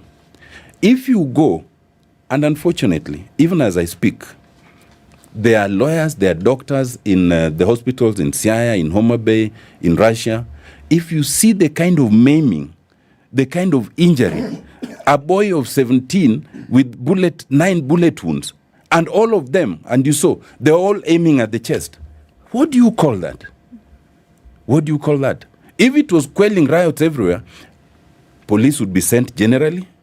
They would try to quell the riots, the mandamanos when they are on, not when they are not on. They would try not to kill, they would try to disable the mandamanos. What we are seeing, and we are compiling this for ICC quite seriously, and any other body that cares, the special rapporteur of the UN, the African Union, the African Court, all of them. And if you look even at the number of people who have been injured and died, it becomes difficult to come to any other conclusion. The PS for Interior, Dr. Raymond Molo, released a statement yesterday where he said 305 law enforcement officers were seriously injured, 1 was killed, while executing their cardinal responsibility of protecting lives and property. The police service also lost 158 vehicles. 9 police stations were either burnt down or severely damaged by people who were masquerading as protesters. What do you say? Well, any loss of life is regrettable. And the loss of life of even a single police officer is regrettable. Okay? Any damage to property is regrettable. Yes? Any station that is burnt down is regrettable. But 2 things. First of all, what is the reason that we are there? The reason is that the police start by saying there can be no demonstrations. If they started by accepting it and then agreeing with the people who arrange the demos, yeah, and then we have a situation where either they have gone out of the agreed time or the agreed area, then we can be talking like that. But this is because they refuse, they try to suspend the constitution by saying there can be no demos. That's the first point. The second point is that as regrettable as that is, I thought that as you're mentioning the 1 police officer who died, you should be mentioning the over 40 who have also been killed by police officers. You should be mentioning the over 1,500 who have been injured and maimed by police officers. You should also be mentioning the other destruction of property and houses that was done. I think the point that the POs is making here is we have only heard of the other, but not heard of the police. PS Interior is and PS coming out to report, everyone in Kenya. Coming out to report on what has actually happened on this other side. No, that can't on the security Mr. Latiff. agencies, what you have not heard being mentioned by anyone, by Otiende Amolo and the rest, is that 305 police officers But were who injured. else would get that information? How would I mention it? Where would I get it from? Now, that's why he's bringing So it the out. point is, the PS of Interior is supposed to bring out the full thing. If you are saying deaths, say there are 50 deaths, police officers, civilians. If you are saying destruction of property, give the full hog. Injuries, 300 police officers, 2,000 civilians. Give the whole thing. Don't give it in parts. And where we are going is quite dangerous. We are going to a situation where the president of a country can call a parliamentary group meeting and tell the members of parliament and governors that you cannot sit back when these demonstrators are on. Rise up and confront them. What are you saying? Who knows, therefore, who killed who or who harmed who? Secondly, you are in a situation where the president stands up despite what we've seen the police do and thanks the police for good work. Does not even mention those who have died or injured. Does not even mention restraint. In fact, you see some dichotomy. There was a time that Professor Kindiki was more restrained. He was saying demos are lawful as long as they're lawful, let them go on, but let there not be distraction. Then he suddenly switched. I think somebody told him, stop it. He said, there'll be no demos. The police will act. You know, what they are doing is very dangerous because now they are setting the police against the citizens. Because the citizens will know that these policemen have ill intentions. They are coming to kill you, to maim you. Yeah. And that's a very dangerous situation. Because it sets the people up. Will there be more demos? Will Mandamano continue? Today we know that what has been called for was vigil and the lighting of candles for those who've lost their lives, those who've been injured and lost property, etc. Will there be more? We've called for vigil today and tomorrow in our respective places, just lighting candles and prayers and nothing else, which I saw Professor Kindiki also has a problem with, just a vigil over somebody who has died, or is injured. And we are also taking the opportunity to help those who are in hospital, those who need further treatment and stuff like that. And we expect to have prayers. Yeah? It's prayers for those who are injured, for those who are deceased, and also prayers for the country on Friday. Once we are done with that, then we will sit down and agree on what next. Where we are right now, it is not as if the demos have been called off permanently. It is not as if they will come back, but we move stage by stage. For this week, we have decided for today, to for honor. this week, it's these 2 days. Yes. Friday could be something else. Friday is prayers. But for next week, the decision will be made. It's also emerging at this point, Mheshimiwa, that as all these things are happening, behind the scenes, there have been all these attempts at having dialogue. which I really hope will Why succeed. are the leaders not announcing it? Why would you go all the way to having a president visit the country, sit By the way, I'll tell you this. Your leader in Azimio has gone to meet this president. I'll tell you authoritatively that indeed the president of Tanzania was here, because even as our leader was going to meet her, I was with him. Okay? And even at that time, there are those who thought such meetings should not happen, even from our side. I told you. But being a person who'd rather, listen to dialogue if it's meaningful, he chose to go. And I know that he was snapped. Now, I find it, the tweet you read, I find it very interesting. I didn't think that William Ruto, if he wants to speak to Raila, he would tweet him. I thought he would just call him or send somebody to call him, because that has happened before. So I'm not sure how to treat that tweet, whether it's in good faith or part of the contempt. I don't know. But I do know, like you, I actually hope that we can have a situation where we can have meaningful dialogue, not cosmetic dialogue, but meaningful dialogue. Because indeed, this country ails from a lot. And only those who don't care for the country will then think this is an Azimio problem. But the protests are no longer about Azimio. In fact, I think that the country as a whole and the KK regime is lucky that so far in Raila Amolo Odinga and the Azimio leadership, there can be some form of control that now call it off. The day they are not there and they lose that control, then you will wish that there was somebody to be calling it on and off. I am happy at some point that I am ignorant of the law. I don't have the knowledge you have. And that's why I can ask a question I'm going to ask. What is it that prevents Azimio from having what us laymen refer to as a shadow cabinet? People who can counter whatever government says and does at every stage. For instance, now you have the PS for Interior speaking. If you had a shadow interior, the shadow interior minister would say, look, if we are talking about the Ministry of Finance, the Treasury, and they issue a statement, you would be saying, no. We, as Azimio, would be our thoughts. Because the thing we associate Azimio now with is maandamano. And yet, they're saying things are bad.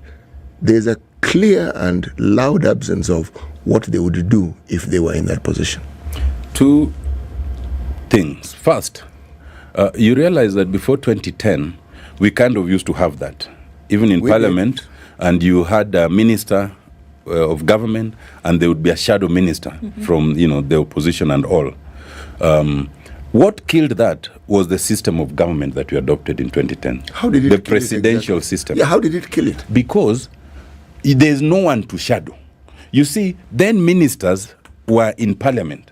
So as the Minister for Interior would be saying this, even the Speaker knows that the first right of reply you'll give to Latiff, who's the shadow. Now ministers are not in Parliament. So even if you are shadowing him, you are speaking to yourself. He's speaking from a press conference somewhere in Turkana. You are busy speaking from Parliament. You are saying you don't have to speak from Parliament. Yes, so there's no one to shadow. For Paranya could be speaking from wherever, but no. Professor Njogona Ndongo is speaking from wherever. But that's why we keep speaking from wherever. But the second thing is this. Essentially, the idea of shadowing works in a proper parliament that functions. I can tell you that the parliament that we have come to be does not function in that manner. In fact, and I've complained on record, now even the idea of having the majority having the minority having their say and the majority having their way is not there. It is the majority having their say and the majority having their way, because even the opportunity to speak is completely skewed. So even if you talk, you're just talking in vain. And and the worst thing, and I can tell you, ladies and gentlemen, the worst thing in Parliament right now, there's something called put the question.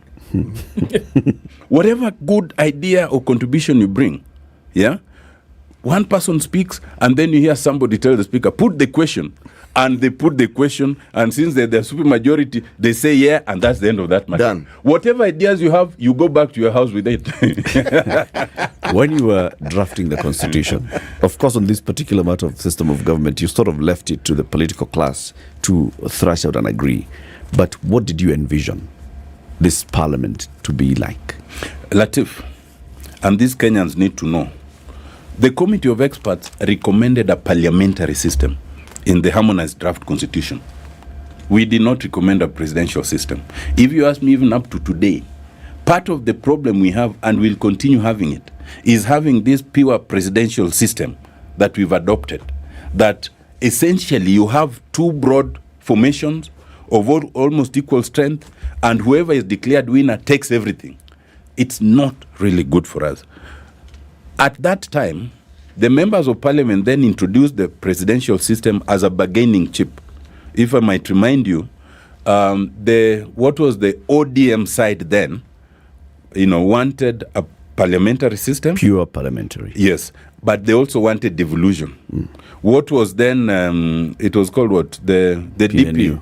Yeah? Wanted, PNU side. Yeah, PNU side. Wanted a presidential system and no devolution. So the bargain, the trade-off was, we take devolution, we take the presidential system. That's essentially how we've ended up here. One of the things we must revisit is this presidential system. It's not good for us. Otiende Amolo, we thank you very much for joining us. You're welcome. Asante sana. Otiende Amolo is the member of parliament for Ariada constituency. He was in the Committee of Experts and Constitution Review. He is a member of the Justice and Legal Affairs Committee in Parliament. He was, until just recently, for maybe 3 weeks, co-chair of the Bipartisan Dialogue Committee. Thank you very much. Have and a lovely day, counsel. people. I think that's the most important. And senior. Otiende Amolo, senior counsel. 2 minutes after 10, Aseto is here with the news. Thank you very much. Kingi, however, noted that it was the first occasion for Sifuna to be found grossly disorderly under Standing Orders 122. At 6:30 p.m. on July 18th, 2023, the Speaker interrupted the proceedings and adjourned the Senate pursuant to Standing Orders. And thousands of civil